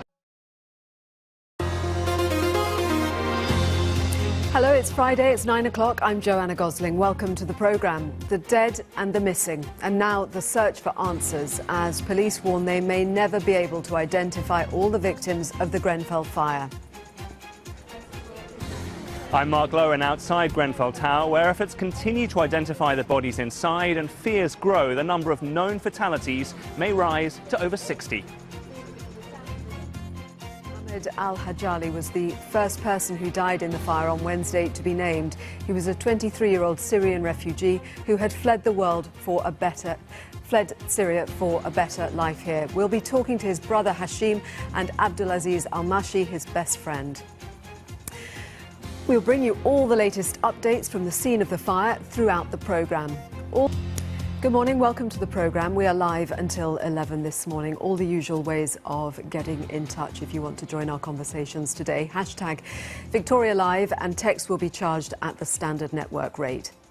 Our main news is that police have warned they may never be able to identify all of those who died in the fire that engulfed Grenfell Tower in West London in the early hours of Wednesday morning. The emergency services will spend a third day searching the block for bodies. 17 people are known to have died, but dozens remain unaccounted for, including entire families. Andy Moore reports. The first victim of the fire to be officially named is Mohammed Al-Hajjali, a Syrian refugee who came to Britain for a better life. His brother was led to safety by firefighters, but in the chaos and confusion, Mohammed got left behind. I called him, he said, "Where are you?" He said, "I'm in the flat." I said, "Why you didn't come? They brought us outside. I thought you are with us." He said, "No one brought me outside." I said, they took them outside with me. They didn't. Some of those trapped in the blaze did survive. We now know this man is Elpidio Bonifacio, a partially blind grandfather in his 70s. His family say he's in intensive care, suffering from serious smoke inhalation. They have thanked the bravery of the firefighters who risked their lives to get him out. He was finally rescued nearly 11 hours after the blaze started. There's an anger in the community directed at almost anyone in authority. The London Mayor Sadiq Khan saw it for himself when he went to visit. How many children died? What are you going to do about it? Police say they have now started a criminal investigation. That's not to say there was a crime committed, but they will investigate to establish if there's any evidence of one. The list of the dead and the missing grows all the time. The police have voiced a hope that the final number of casualties will be below 100. They admit that some victims may never be identified. The leader of the local council said they did think about installing a sprinkler system in Grenfell Tower when it was renovated last year, but he said there was no collective view among residents in favour of it. Andy Moore, BBC News. Lucy Massoud is a firefighter and trade union official at the Fire Brigades Union London branch. She described the distressing scenes her colleagues witnessed. The conversations I've had, one colleague said he was going in there and literally having to choose who to save and who to leave and die because, you only have two hands, you can only take out so many people. My colleagues who, went in, took people out, went in again, took people out again. The Red Watch at Chelsea were meant to finish work at 9:30 in the morning on Wednesday morning. They didn't get back to station until 5 o'clock in the afternoon. They would have stayed longer at the incident if they'd have been allowed to. Again, that is just an absolute tribute to the brave men and women who attended this incident. But yeah, the scenes that they would have encountered in the early hours of Tuesday morning, it's absolutely unimaginable. Mark Lowen is in West London and is following the latest developments for us. Mark, what is the latest from there this morning? Well, the latest still that 17 people are known to have been killed in this fire, Joanna, but several more still in hospital, and police saying that they fear that the number of known fatalities could rise above 60. There are still efforts to try to get inside Grenfell Tower to try to identify the remains of victims, but they have not been able to get up to the top floor, the upper floors of the building. Sniffer dogs have been sent up there. It is simply too unstable at the moment for the police and for the forensic experts to go in. They're using dental records, they're using DNA samples, they're using fingerprints to try to identify the victims. But at the moment, they are saying, the police, that the total number of known fatalities may simply never be known because it is just too difficult to piece together the remains of the bodies inside. Meanwhile, on the investigation, still the finger of suspicion pointing to the cladding. A report in the Times today that the company that installed the cladding was told that in the US, for example, that kind of cheaper plastic cladding, which is not flame retardant, is not used on higher buildings. So that is still suspicion of what was responsible here. But as yet, the investigation is still in its early stages as to what caused this horrific inferno. We saw in our report some of the anger of those who live around there, some of the residents. What is the mood? There is anger, there is a demand for accountability, there is a demand for heads to roll, we've heard from some people here. There is a demand for a greater political engagement from the government. Of course, you saw yesterday Theresa May making a private visit to the Grenfell Tower. Jeremy Corbyn, Sadiq Khan coming in and meeting the victims. I think that was seen by critics, certainly, as a lack of empathy on the part of the Prime Minister. But there is a real feeling that this must not be allowed to happen again, and a fear, of course, in the thousands of other towers sprinkled across this country, this city, that they should not meet the same fate. A fear about the fire regulations, a fear about the stay put policy, a fear in buildings where there is just one staircase, where there's a lack of sprinkler system, there's a lack of a central alarm system. Those are all the big fears that are reverberating out from the shell of Grenfell Tower. Thank you. Well, let's go to Chris Mason, our political correspondent. Chris, there are demands for action to be taken quickly, for obviously there is an investigation underway. What sense is there about what politicians can or should do? I think politicians here at Westminster are acutely aware of the scale of what's happened and acutely aware that perfectly reasonably there is a huge number of questions that are coming their way, not just in the direction of national politicians but local ones as well. And I think there's an awareness too that this is a new and yes a fragile government that is now having to respond to tragedy, to do so in a way that is seen to be astute financially and logistically and yes emotionally. So the government announced yesterday there would be this full independent public inquiry led by a judge. We don't know who that judge will be yet, or the exact terms of reference or the timescale. There's certainly a demand from some that whilst there's a recognition that public inquiries can be very useful in establishing exactly where there may have been deficiencies in policies in the past, not just from the current government but previous governments as well, they do tend to take time. Some MPs want to see some sort of interim report sooner rather than later. And then, of course, there's a chance for politicians of all political stripes to visit the area themselves. We saw the Prime Minister there yesterday, some criticism from Labour figures that she didn't meet local people. The Community Secretary, Sajid Javid, who's spent the morning giving a whole range of interviews about the government's response, heading there today and likely to meet people on the ground. But yeah, the government well aware of the scale and the volume and, of the questions coming and the understandably intense anger. Thanks, Chris. Hundreds of people have been left homeless following the Grenfell Tower blaze on Wednesday. The extraordinary community effort has seen people donate clothes, food and even open up their homes to give those in need somewhere to stay. The first named victim of the fire is Mohammed Ali Haj Ali. The 23-year-old had only been in the UK for 3 years, having fled war-torn Syria with his brothers Omar and Hashim, and had settled into a new life here as a refugee. He tried to call family to say goodbye, but he couldn't get through. Mohammed became separated from his brother Omar during the evacuation of the tower. Omar ended up in a local hospital, but his brother never made it out of the building. Fire was very close, and then they came in the last minute. They said when the fire was in the next room, the smoke was coming inside, and they said come, and they were pushing us. I couldn't see anything. They opened the door, the smoke come inside. I've seen the fire around me, and they were pushing us. I thought they're pushing all of us. I couldn't talk, I couldn't look around, I didn't even see anything. Even my fingers, nothing.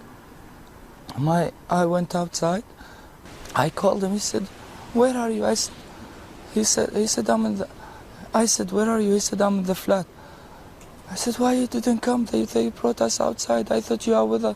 He said, no one brought me outside.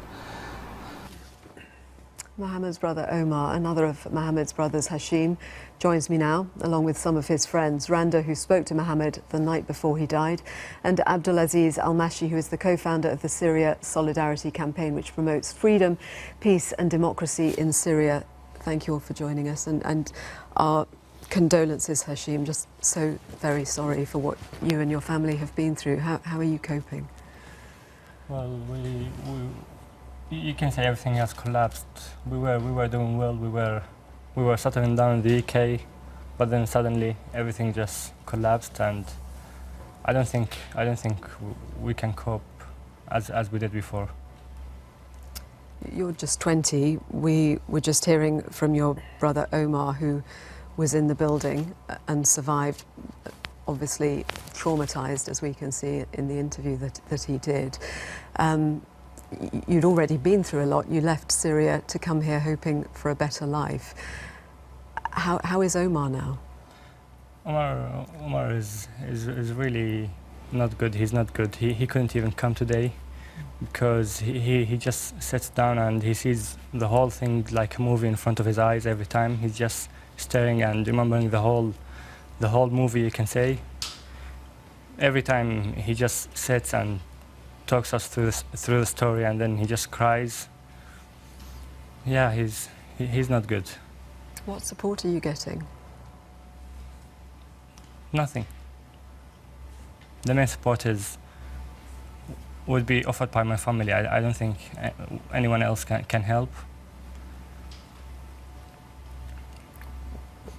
Where is Omar? I mean, obviously, he is homeless now, as so many Yeah, who lived in that block are. They took him to accommodation. Okay.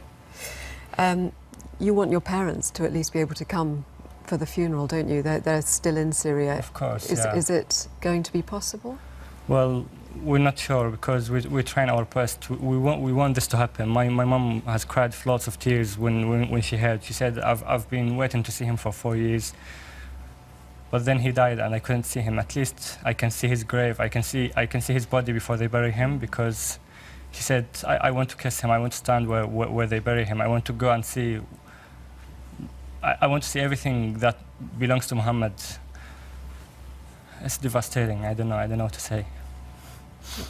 When did you last speak to Mohammed? I spoke to him until the last moment. I was speaking to him over the phone when he was in the tower. That must have been so hard.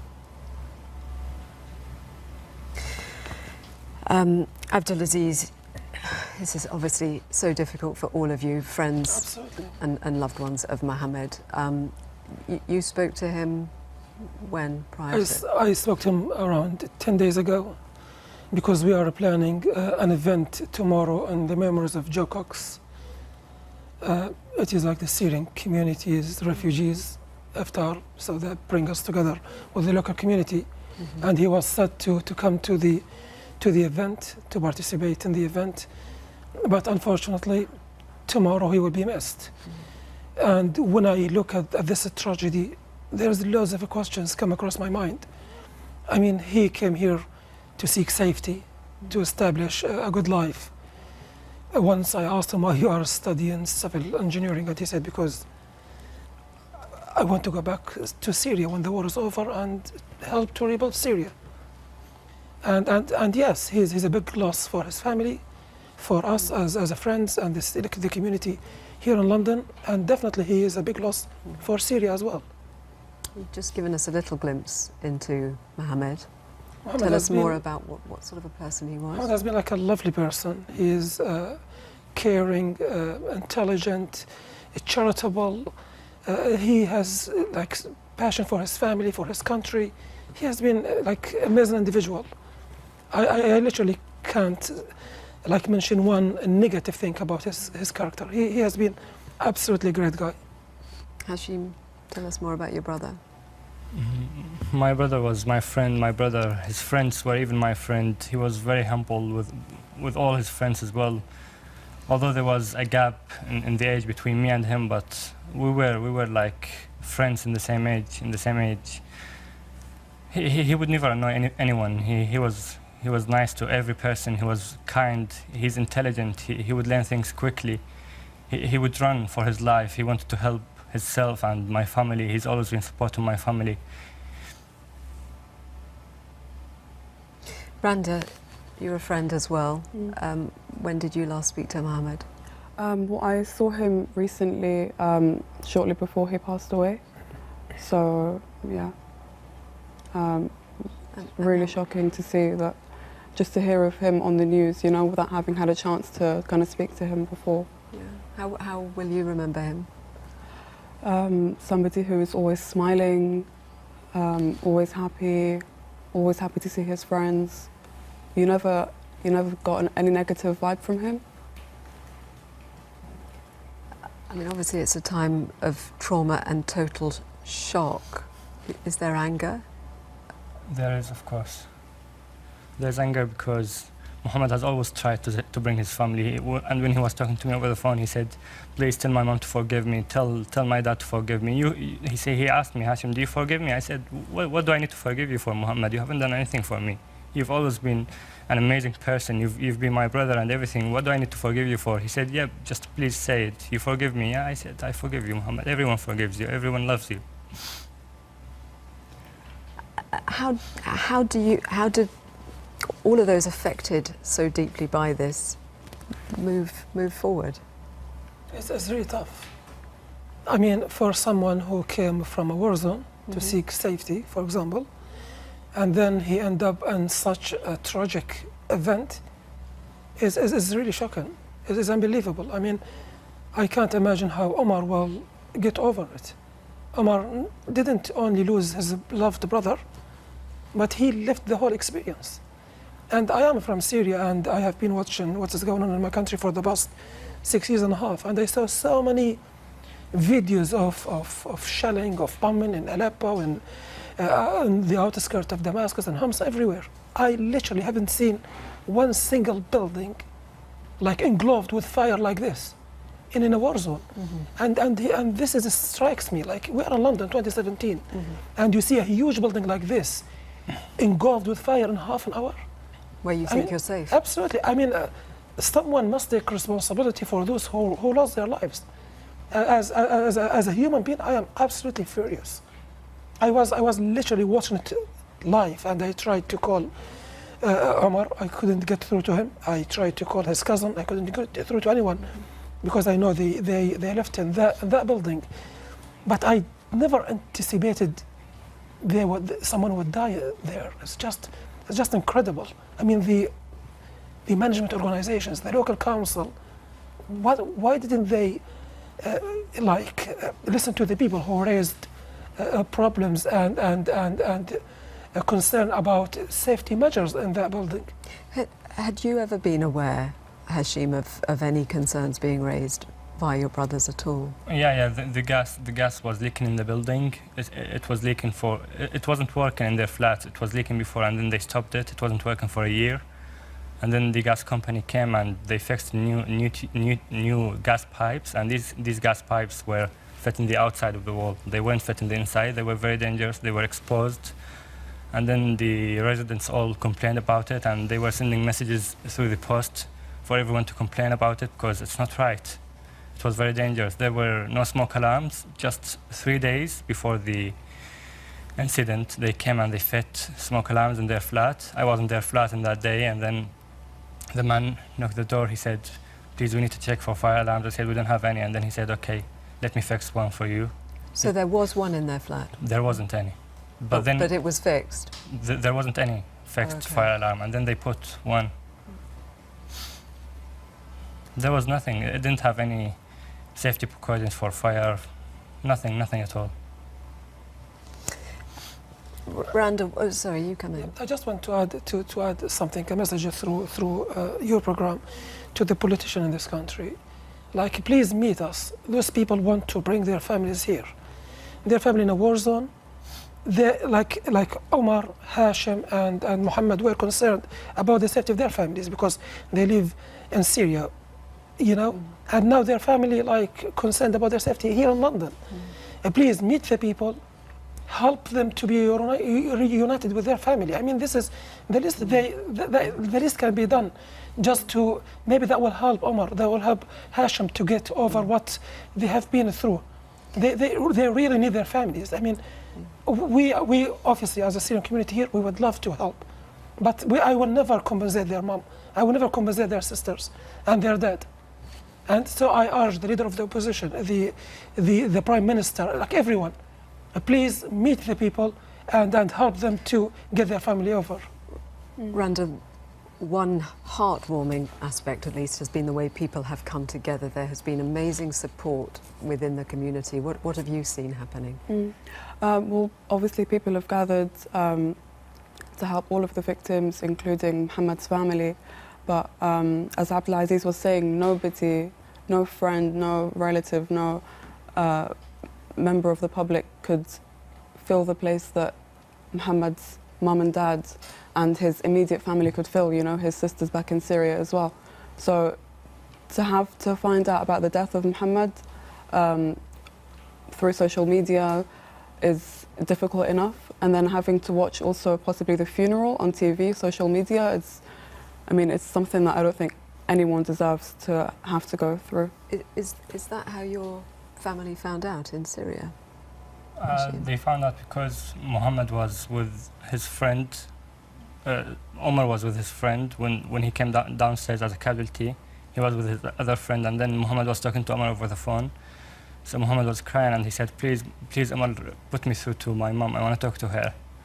And then he was praying, and he was asking him to put him through to his mom, but he couldn't put him through to my mom because I don't know why.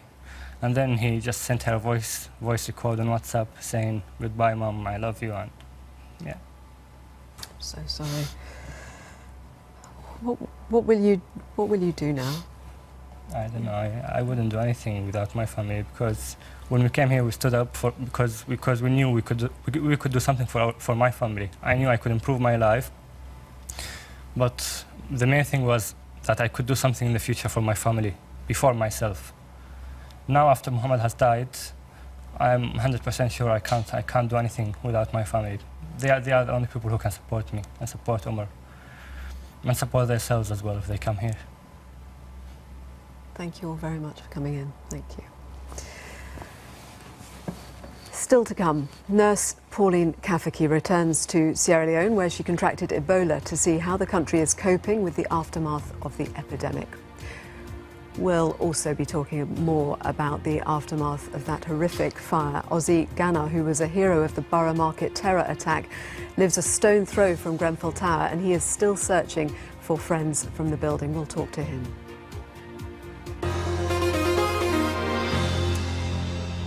Let's join Anita for a summary of the news.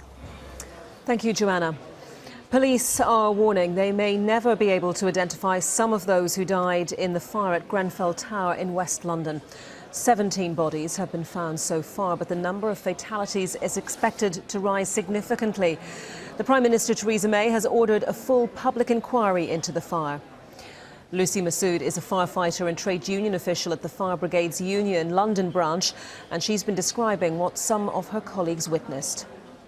The conversations I've had, one colleague said he was going in there and literally having to choose who to save and who to leave and die because, you only have two hands, you can only take out so many people.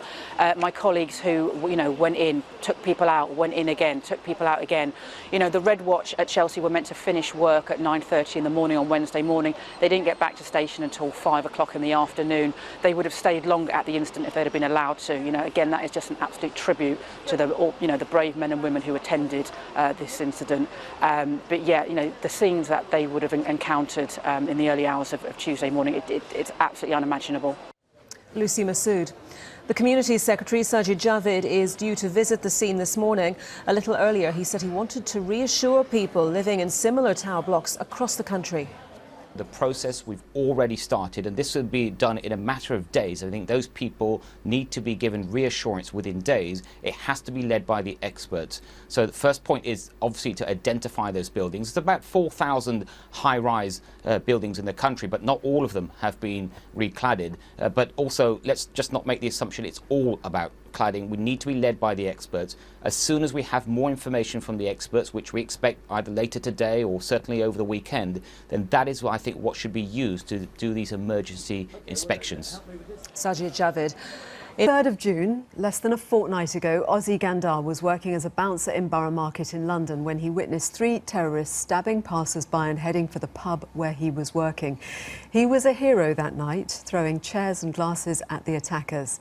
Well, fast forward to this Tuesday night, and he became involved in another tragic event at Grenfell Tower. He lives just a stone's throw from the block of flats where several of his friends live, some of them still unaccounted for. We can talk to Ozzy now. He's here with Carniel Francis Levy, who's another local resident near Grenfell Tower, and together they're helping with the community aid effort there. Thank you both very much for coming in.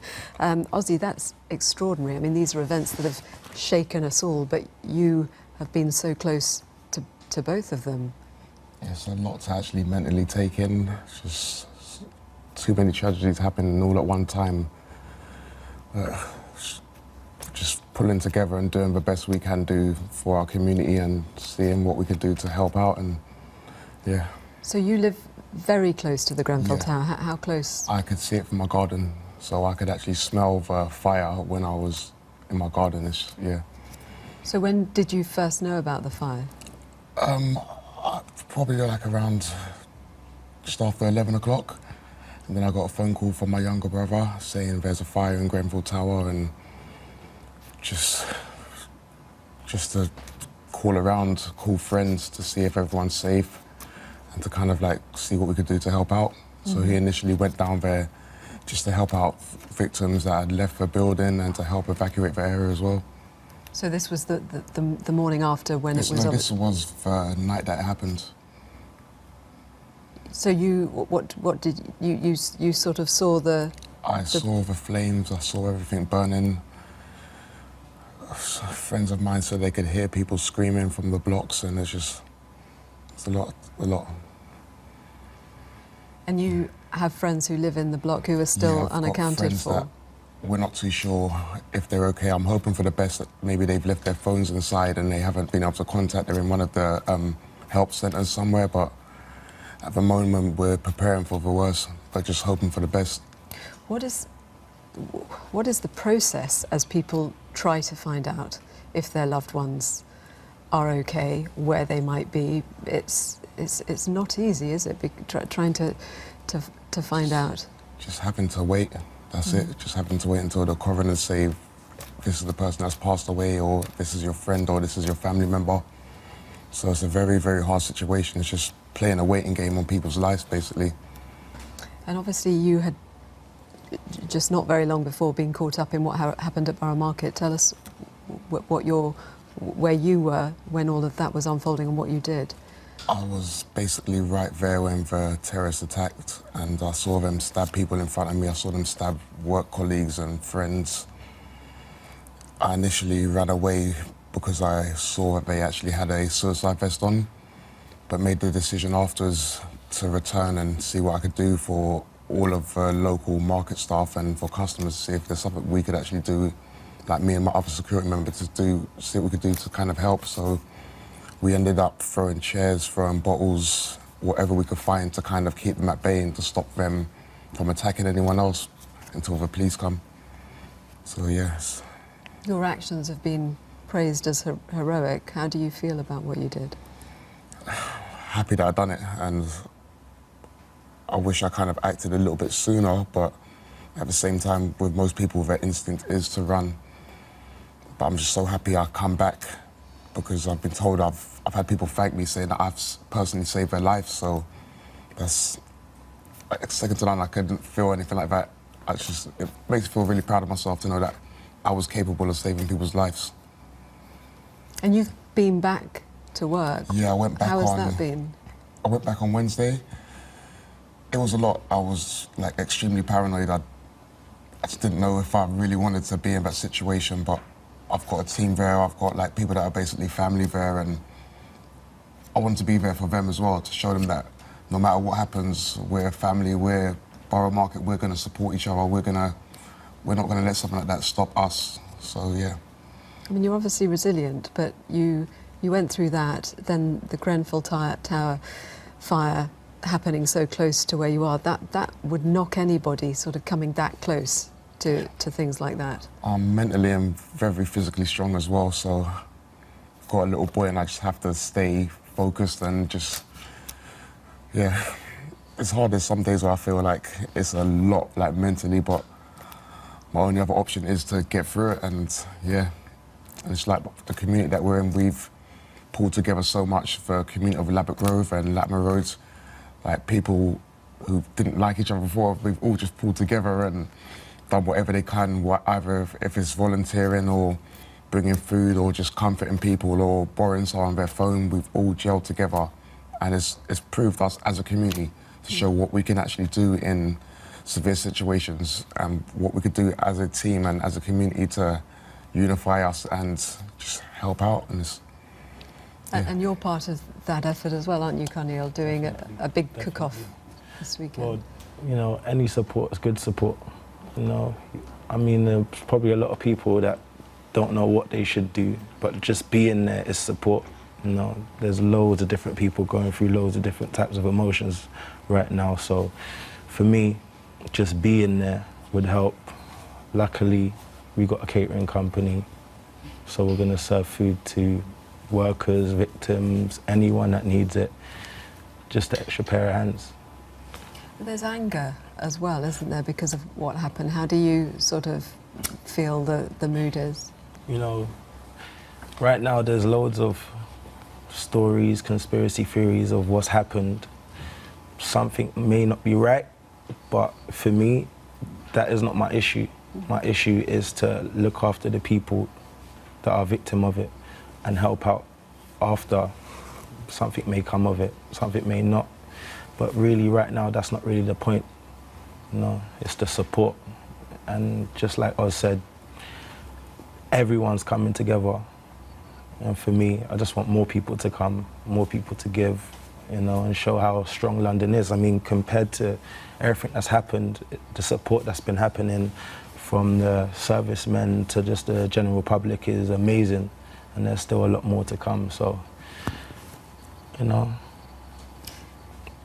Seeing people come together in the way that they are, Ozzy, does it give you strength? Yeah, it does, most definitely.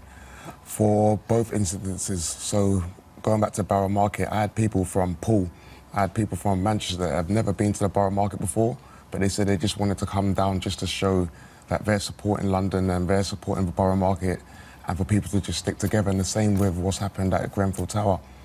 Like, just seeing the community and seeing the messages that I'm seeing on Facebook and what people have been sending me and what family members have been doing and what close friends have been doing, and it's just so much. It just makes me proud to be from the area as well, and proud to just be a part of it. So, I mean, the efforts of helping, the help that is required is going to go on long after this has gone out of the headlines. That's the thing. I just want to make sure that any viewers watching just understand that it's good that you help out today, it's good that you help out tomorrow, but there's so much more that needs to be done. There's over like 3,000 people that have been displaced, not only from Grenfell Tower, there's blocks around the Lancaster West estate.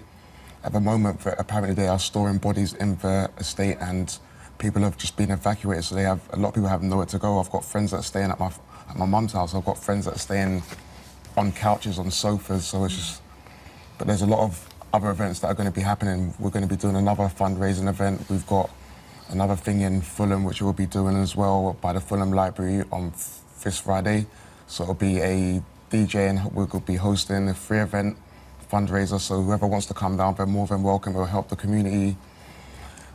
As I said, there's just so much. It's hard even thinking about it, there's families and people that I've known for years that they haven't got nothing. All the possessions are nothing, to tell you the truth. It's not about household possessions that have gone missing, but it's just knowing that they don't have they're just on the streets or wherever they are. It's just, it's their life. Yeah, they've lost everything.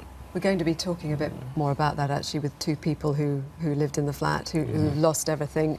They weren't actually in the building on the night, but like so many, they've lost everything. Thank you both very much for coming. Also, you're getting in touch on the interview with Hashim, the brother of Mohammed, who died in the fire. One anonymous texter saying, an extremely moving interview, still ongoing. My heart goes out to the family interviewed and the whole community affected by this tragic event. Denise emails, heartbreaking to hear from Syrian refugee Mohammed's brother and friends. What a loss to this country. So sorry we didn't keep him safe. Mohammed sounds like a wonderful person, son, brother and friend. R.I.P. Well, people have been trying to help those affected by the Grenfell Tower fire in any way they can. Last night, people gathered at a charity event to raise money for those who lived in the tower. The grime artist Saskia, who performed at the gig last night, joins us now. Thank you very much for joining us. Tell us why you took part. I took part because the government's not doing anything. I took part because the people are supporting the people right now. And we've had enough of this rubbish. That's why I took part. It wasn't nothing to do with popularity or trying to milk a situation. It was generally trying to raise some money and to do something for these people. Where is the government right now? Please, can someone tell me where the government is right now? What do you want to see the government doing? First and foremost, I want to see the government do a fair investigation on this. Someone has to be held accountable. You cannot have an inferno where a fireman came to the event last night. The fireman is telling me over 200 bodies. This is not in the media. 200 bodies. This is a mass murder. So if the government isn't doing something, Theresa May, you're a coward. You're hiding while the people are dying in that building. I just want to come in there because, I mean, obviously the numbers that are being discussed are numbers that some are talking about, but in terms of the official number who have died at this stage, obviously the numbers are much, much lower, and we do not know what the final death toll will be because it's very difficult for the emergency services now to properly get into that building, and hence they're sending sniffer dogs. That's fine and dandy.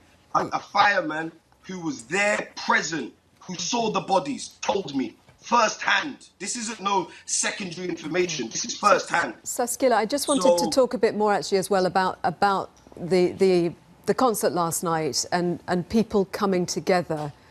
What's your sense of that level of community support? That was one of the greatest feelings. People actually from the tragedy came down to just take their mind off it and, you know, be with artists and be around a family unit and people just looking after each other. There was so much love in that room last night. If Theresa May, if Boris Johnson, any of those people would have witnessed that, they would have known what they're not doing right now.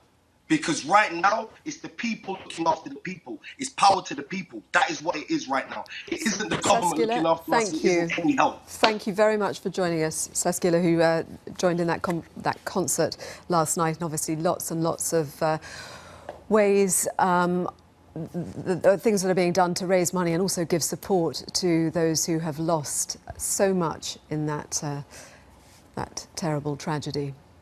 Coming up... Some of those trapped in the blaze did survive.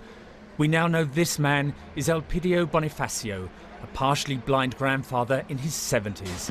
His family say he's in intensive care, suffering from serious smoke inhalation. They have thanked the bravery of the firefighters who risked their lives to get him out. He was finally rescued nearly 11 hours after the blaze started.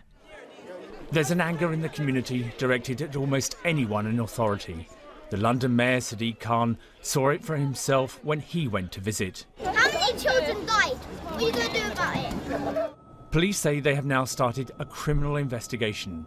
That's not to say there was a crime committed, but they will investigate to establish if there's any evidence of one. The list of the dead and the missing grows all the time. The police have voiced a hope that the final number of casualties will be below 100. They admit that some victims may never be identified. The leader of the local council said they did think about installing a sprinkler system in Grenfell Tower when it was renovated last year, but he said there was no collective view among residents in favour of it. Andy Moore, BBC News. Had an update on those injured in the tower block fire. Mark Lowen is in West London for us. What is the update, Mark? Yeah, Joanna, we've just heard from the NHS updated figures on those in hospital. 24 people are being treated in hospital. 12 of them are in a critical condition. They are spread across 4 different hospitals now. The injured at King's College Hospital, Chelsea and Westminster, the Royal Free and St Mary. So 24 still in hospital, 12 in a critical state, and that is in addition, of course, to the 17 people who are known to have died in the fire at the Grenfell Tower. But the fears are, of course, that there are still dozens of people who are missing. The fears are that there could be the death toll, the number of known fatalities may rise above 60. So the police are inside trying to get higher up in the building, but it is extremely unstable. They're using sniffer dogs to try to get up to the higher floors. They're using dental records, DNA samples, fingerprints to try to identify the remains of the bodies inside. But really the true number, the true scale of this tragedy may really never be known. Yeah, Mark, I mean, obviously you're describing there the painstaking work that is going on. It's easy to see, looking at that building, why it is so difficult to get into every flat and work out exactly what the number who have died there is. We've been hearing from people who live there who are deeply frustrated. We were just talking to a grime artist, Saskila, who was at a concert there last night, talking about a death toll much higher, saying that he's been talking to people who have been in the building, firefighters who've seen lots of bodies. I mean, there is so much frustration, and you know, it's hard to understand, isn't it, when you are caught up emotionally in something, why the answers aren't coming more quickly. Yeah, you know, I just wandered down the road to the memorial wall that you will have seen pictures of in the last couple of days, people writing up on messages on the makeshift wall.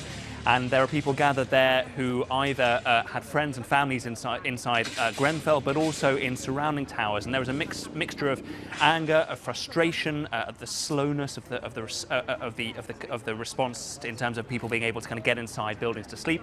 But also there is obviously a huge amount of anger that the fire regulations seem to have been inadequate, that the fear had been raised by the Residents' Association some years ago, and in the neighbouring towers there's a huge fear at what might happen to them. One girl I spoke to has lived in a neighbouring tower, Whitstable House, for 20 years on the 11th floor. She said that tower also has one staircase, no sprinklers, no central alarm system, and she was in tears talking to me, and she said that everybody around here now fears that they are in a potential death trap. So really, it is not just the many people inside Grenfell House, but also many people in high-rise towers right across this country that are fearing that they could be next.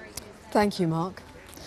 Well, for those who managed to escape the fire in Grenfell Tower, most of them have lost everything they own, from clothes to furniture to photographs. We've been talking to people who've lost everything to find out what life is like after. We haven't been told anything, apart from sending us to the temporary accommodation. They haven't told us in the long term what's going to happen. So I don't know. I don't know. So I'm just literally living day to day. Yeah. Whatever people have donated, I've tried to pick my sizes. The other day I picked some tops and a jean, but when I went home, when I went to my friend's place, it didn't fit. So today again, I've, started again afresh, checked on what I could pick and maybe what could fit. So it's just a gamble. Yeah, it's just a gamble. And I don't know what the future is anymore. I don't know. I just want assurance. I just want assurance that, that they're going to take care of us, and they're going to make sure that each person at least has a temporary accommodation, or, organizing for a more permanent accommodation, because this is just temporary. So we need just the assurance that, things are going to be okay, yet, somehow, because we've lost everything. It's like we're starting afresh.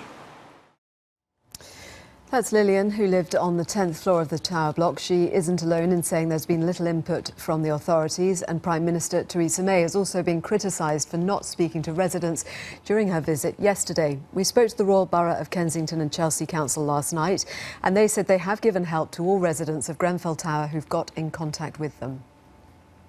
We have put up in hotel accommodation. We have made sure that those hotels that they have all their meals paid for on our account.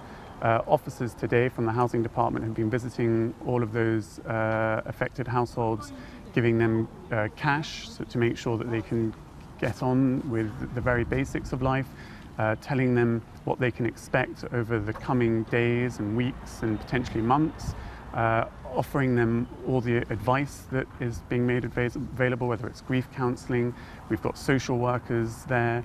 We are doing everything we can to the residents of Grenfell Tower who have so far made contact with the council. Obviously people are in hotels, that's understandable. In terms of the long-term solution, what will happen to these households who have lost everything? It's a very important question. Today I've been spending a lot of time working with officers trying to make sure I understand what their plan is. Effectively, we break it down into, I think, 3 phases. There's the immediate right now, and the solution here is we've found hotel rooms. So far, I think we've managed to find hotel rooms that are close enough within the borough or our neighbouring boroughs, by and large. And we've booked all those rooms at least until Tuesday. Of course, we've gone to hotels who have other bookings, so we'll have to be juggling these hotel rooms. The next stage that we need to do is to find, as soon as possible, suitable temporary accommodation, proper, flats or houses for these families to move into and out of the hotels. And again, that is a challenge in itself. London has a huge temporary accommodation and homelessness challenge, which this borough and all other boroughs have been working very hard to try and sort out, but it's really difficult. And there, some of that temporary accommodation is likely to be in other boroughs as well as this borough. But that is while we wait. What we are committed to doing is making sure that every household from Grenfell Tower can find a permanent new home in the local area. Is it fair that for those people who've lost everything, it could now take up to 2 years to be permanently rehoused? I'm afraid, I do think it could take, for those final difficult families to find new housing for, it could be that long. We will, of course, we hope before that, be finding them suitable, proper homes, and we'll be giving them all the assistance we can to make sure that those new homes, those temporary homes, have all the white goods, all the furnishings, all of those things that make it a home. Well, we can talk now to 2 residents of Grenfell whose home was on the 21st floor of Grenfell Tower. Lee Stewart and his boyfriend Julian NG. Thank you for coming in. I mean, amazingly, you weren't actually in the building, which was... Yeah, it probably, was possibly really, saved your really lucky, lives. really, 'Cause really lucky. your flat's on the 21st floor. Yes. Yes. So I was away because I was away for 4 days for work. So I was staying in a hotel over in Crawley. And as it was Lee's birthday on Wednesday, the night of the event, of the fire, he came over to stay with me in the hotel on Tuesday night. And just, thankfully, I'm just so grateful that he did, because we don't know what would have happened otherwise. When did you first know about the fire? So my phone started ringing about 3:30 in the morning, and it woke us up. Didn't really think anything of it to begin with. But then we got up and I saw that it was our landlord that was calling, so I called him back and he just sounded really distressed and said that he was so grateful to hear our voices. He asked where we were and I said that we're in a hotel. And he said, you know, Lee, the Grenfell Tower was on fire. So I was asking him some questions about it, you know, how bad's the fire, where's the fire, because we just didn't know anything. And I saw Julian started to look it up on his phone, and I just saw his face just drop in horror at the entire building being completely ablaze. And presumably at that point you knew that your flat on the 21st floor was not going to be... We had hoped for a little while, like maybe they would put out the fire before it reached around the entirety of the building. So we thought maybe, you know, maybe they'll be able to get everyone out of the building. Maybe not all flats will be completely destroyed. But as the night went on and just as we saw the blaze continuing into the morning, just sort of lost all hopes around that. And you know, we pretty much knew we'd lost the home and everything we had there, and just by that point hoped everyone else was able to get out. And you'd only been there for what, less than 2 weeks? Yeah, 11 days. 11 days, yeah. Had you sort of had much contact with any of the neighbours? Did you? Only a little bit. When we were moving in, we had a lot of belongings, so there was a lot of time that we had to spend in the hallway and moving things up and down the lift. And we ran into a few people. They were very friendly. They asked, you know, are you moving in? And told us a little bit about the area, asked about us, and you know, it seemed like a really tight-knit community. But we just didn't have very much time to really get to know anyone properly yet. But obviously they will have been in your minds as you were looking at your home going up and knowing that all of those people were potentially trapped in it. My last morning there, on the Tuesday morning on my way to work, I took the lift down at about 5 to 9.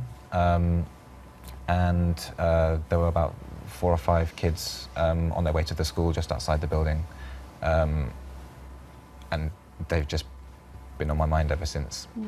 There were so many kids in that building, and we just have no idea about any of them. We don't know who they were, we don't know if they're okay, we don't know how many will be affected. It just plays on your mind constantly. Of course. You have lost everything. How have you had much help from the council? What help have you had in terms of trying to find somewhere else to live? Nothing. Trying to move forward? Nothing. We reported ourselves as safe on the day, on the 14th, by calling the helpline that was provided, and I gave my details, and they said that they would be in touch. They said there's nothing they could say at that point in time because the building was still burning. Since then, we haven't heard anything. We've been getting all of our news from the news, and all of our support from just friends, families, some strangers that have been in touch, but from the council, the local authorities, nothing. Strangers that have been in touch? Yes. So it ranges from, for example, on the morning, we had to go buy some essentials because we only had the clothes on our back essentially, so we went out to buy some necessities there. And the silly little things like was in one of the shops and we had to explain to, buying some t-shirts, and said to the cashier, oh, can we keep the hangers? And she said, no, sorry, it's company policy that we can't.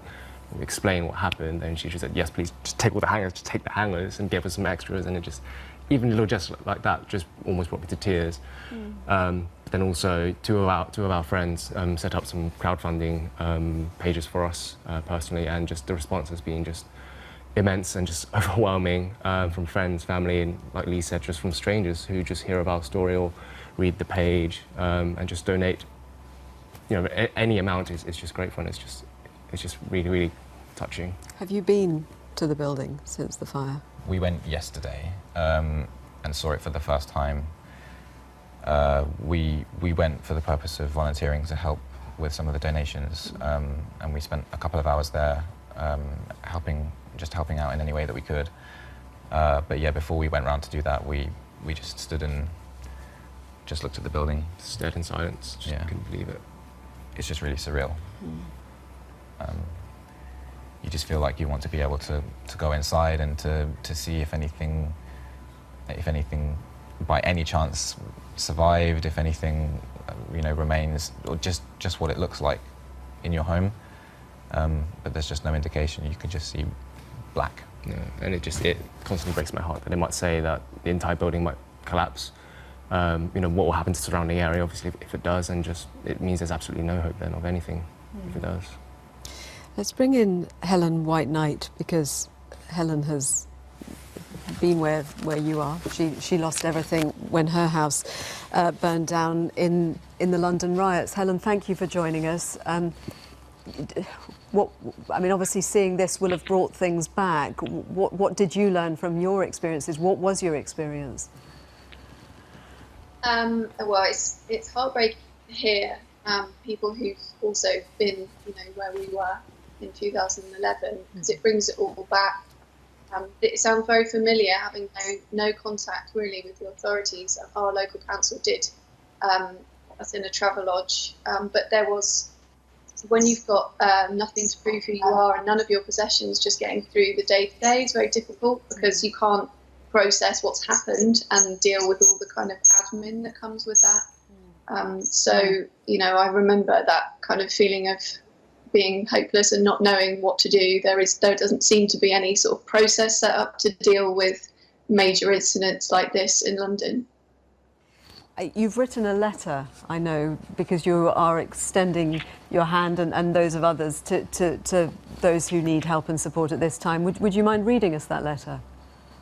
Yeah, sure. To the residents of Grenfell Tower, let's start by saying we don't know what you're going through, but we remember the fear and the powerlessness of our own experiences and the lasting effects after the world moved on and left us still dealing with it. We lost everything we owned in a fire, but most of us were lucky that we and our loved ones escaped with our lives. Many of you did not, and for that we're forever sorry. Whilst you begin to process this horrific tragedy, we wanted to reach out and offer you some advice that we learned the hard way in an effort to show solidarity and do our bit to help you cope with what's happened. Like you, we know what it's like to lose every single hard-earned belonging. Expensive things like laptops and TVs, essential things like clothes and furniture, and sentimental things like photos and personal letters. That final one is the hardest thing to come to terms with. In a fire, you also lose every piece of paper which proves who you are. How do you access your bank account? You don't have a bank card or even ID. Our advice is to get the practicalities sorted as soon as possible to give yourself space to grieve. You'll be asked to list your possessions, so mentally walk through your flat, and it will be painful, but try and remember everything that you had and write it down so you're not shortchanged when replacing things. It seems so trivial now, but it will help in the long run. You're probably still in shock. Getting on with these types of things can be a good distraction, and it could help with your insurance claim. What got us through those desperate times was the love and support of people around us, family, friends, colleagues, neighbours and our local councils. Find someone to help you through this process and keep you strong when you're vulnerable. All of us lost our belongings in a fire. One of us lost a loved one, and we believe that life eventually will return to some sort of normality. Don't worry if you haven't had an instant emotional reaction, it'll come. Our hearts go out to all of you. Cry, shout, let it out, be strong. We support you. From Helen, Debbie, Lance, Elvis and Judith. It's incredibly thoughtful, Helen. Just picking up actually on what you said about the don't worry if you haven't had an instant emotional response, it will come. It's quite an interesting thing to say. Why did you say that? I think primarily seeing interviews with people who had managed to escape, but the shock really does affect you, and that goes on for weeks. So you go up and down. It's like a roller coaster of emotions, but sometimes you do just feel empty. I remember standing outside the front of our building, just looking at what was going on and feeling like none of it was real. So it took a while for that to kick in. And even now, it's years later, it still kind of comes in waves, and you still process it. You know, even after everyone else has forgotten about what happened, you'll still need to talk about it and still need to think about it, because you'll have triggers that will bring it all back to you. Lee and Julian, does that resonate? Completely, 100%. Just sometimes you're feeling fine, relatively normal. Sometimes you're just on the verge of tears or just in tears. Sometimes completely void and just can't feel like you can feel anything because you just can't process it. But we've had so much support from friends, from family and everyone else that it's helping us to deal with it. But it's just, you're standing there, you're doing something, and then something flashes in your mind which reminds you of, oh my God, there was this and that, you know, little, again, like Helen says, a little sentimental thing which really touched on you and which really hurts that you've lost them and the memories attached to them. I want to talk to Giles Pico, because you're a solicitor, so you can kind of, you know, people will need emotional support, they'll need support on every level, but practical support as well. What is the first thing someone can do when they've lost their home, they've lost everything?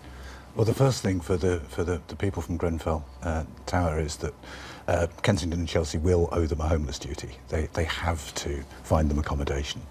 That might be emergency in the very short term, but from there they have to find them temporary accommodation and eventually permanent accommodation. This is absolute duty on Kensington and Chelsea. They can't avoid it. It will hopefully be in the area. There has been a commitment from the Housing Minister that people will be rehoused in the area. We're trying to find out exactly what level of detail that means in terms of whether that's the temporary accommodation and then permanent accommodation later on. But it should be in the area, because clearly when people have been through such a devastating event, the last thing they need is to also be then moved some distance away from friends, family, support structure. So when you say, I mean, there's this absolute duty on the council to give temporary and then permanent accommodation, you two haven't been given it, have you? No. You've got accommodation through your employer. What response did you get from the council? I think Lee mentioned earlier that although we've reported ourselves as, you know, we're safe and these are our details and this is where we live, the flat we were at, we've had no response to that, even though on the phone the incident response caller said we'll be in touch once things have settled down, and just had no response. And fortunately, like you said, my employer has put us up in a hotel for now, and we've had no end of reach out support of accommodation from friends and family all over the place, which has just been overwhelmingly grateful. Okay, well, thank you. Good. We really wish you all the best. Thank you you very much for joining us. Thank you also to Helen and to you as well. Thank you very much. And do get in touch in all the usual ways if you want to join in the conversation this morning, if you're affected by any of the issues that we're talking about as well, of course. Also coming up, we're going to be talking about the revolutionary breast cancer drug Kadcyla. It will continue to be available to patients in England. Shortly, we will talk to a breast cancer patient who has been campaigning for it.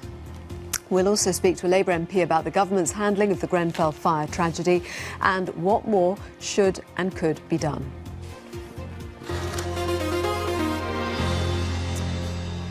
Dozens remain unaccounted for, including entire families. Prime Minister Theresa May has ordered a full public inquiry, but she faced criticism for not meeting survivors of the tragedy on a visit to the scene yesterday. Well, we can go live now to the cordon near Grenfell Towers to talk to Dawn Butler, who's the Shadow Minister for Diverse Communities and Labour MP for Brent Central. Thank you very much for joining us. What have you been doing there this morning? Good morning, Joanna. I've just been really speaking to people. It's a very, very sad time. This is a national tragedy, and I just am so shocked that this could even happen in 2017. When you look at the building behind, it's just totally unbelievable. I welcome the public inquiry that Theresa May has set up, but I think there has to be a few things around that, in that residents' voices must be put first and foremost at any discussions. They have a public forum where they've raised various questions and concerns over years, and they must be at the front of this. It must also be a speedy inquiry. We should have a result by the summer, and there should be a commitment to act on the findings. And you know, Theresa May doesn't have to wait to act. She can act straight away. There's a coroner's report from 2013. She can act on those recommendations. This should never have happened. My condolences goes out to everybody that's affected, and for those people who are still waiting to hear about their loved ones, it's unthinkable, the pain. Jeremy Corbyn has said that empty homes owned by investors in Kensington and Chelsea should be requisitioned in order to house those who've been left homeless by the fire. Do you agree with that? Is it a viable suggestion? Of course it is. Why should we have empty homes when people are living on the floors of community centres, of the churches, and there's homes that are empty? We're a civilised society. This should never have happened. I'm pleased that the police are looking at this as a criminal investigation. There was a lot of money spent on these flats quite recently, and what was that money for if it's not for putting the safety of the residents first? And that has to be the priority of any new build. So yes, if there's an empty property, it should be filled with people who have made homeless by this national and devastating tragedy. Theresa May has been criticised for going but not meeting residents. You've already said it's important that the residents' voices are heard. How would you assess the anger that there is there? Well, the residents have a right to be angry. They have a phenomenal right to be angry, and I don't blame them for being angry about everything that has happened. The fact that they have lost their loved ones, they have a right to be angry. How Theresa May conducts herself as Prime Minister is her way of doing things. I think that the emergency services have been phenomenal, and the way that the fire service and the police service work together was absolutely phenomenal. And I also think that the Fire Brigades Union need to have a say in this inquiry, because they've been raising concerns for many years too, and they need a seat around the table. I can't comment on how Theresa May acts as Prime Minister. I think she was right to meet the emergency services and to talk to them and thank them. I think she needs to meet with the residents, and she needs to make sure that they are forefront of any investigation. Thank you very much, Dawn Butler. So have all the very latest on the fire and other news in the headlines today. I just want to bring you some of your comments, because you've been getting in touch with your thoughts on really obviously the big story that has been dominating now for several days, that terrible fire at Grenfell Tower. Justin has tweeted to say the residents of Grenfell Tower will need all the help that can be given to them. We were talking earlier in the programme to two people who've lost everything, just two of so many who lived in that block who've lost everything. And obviously many people have lost their lives. We still don't have a final number on exactly how many, but many remain missing. Also, Colin has emailed, I was watching your programme this morning with some interviews of people affected by the Tower fire in London. It's a terrible tragedy. All of the country have been shocked.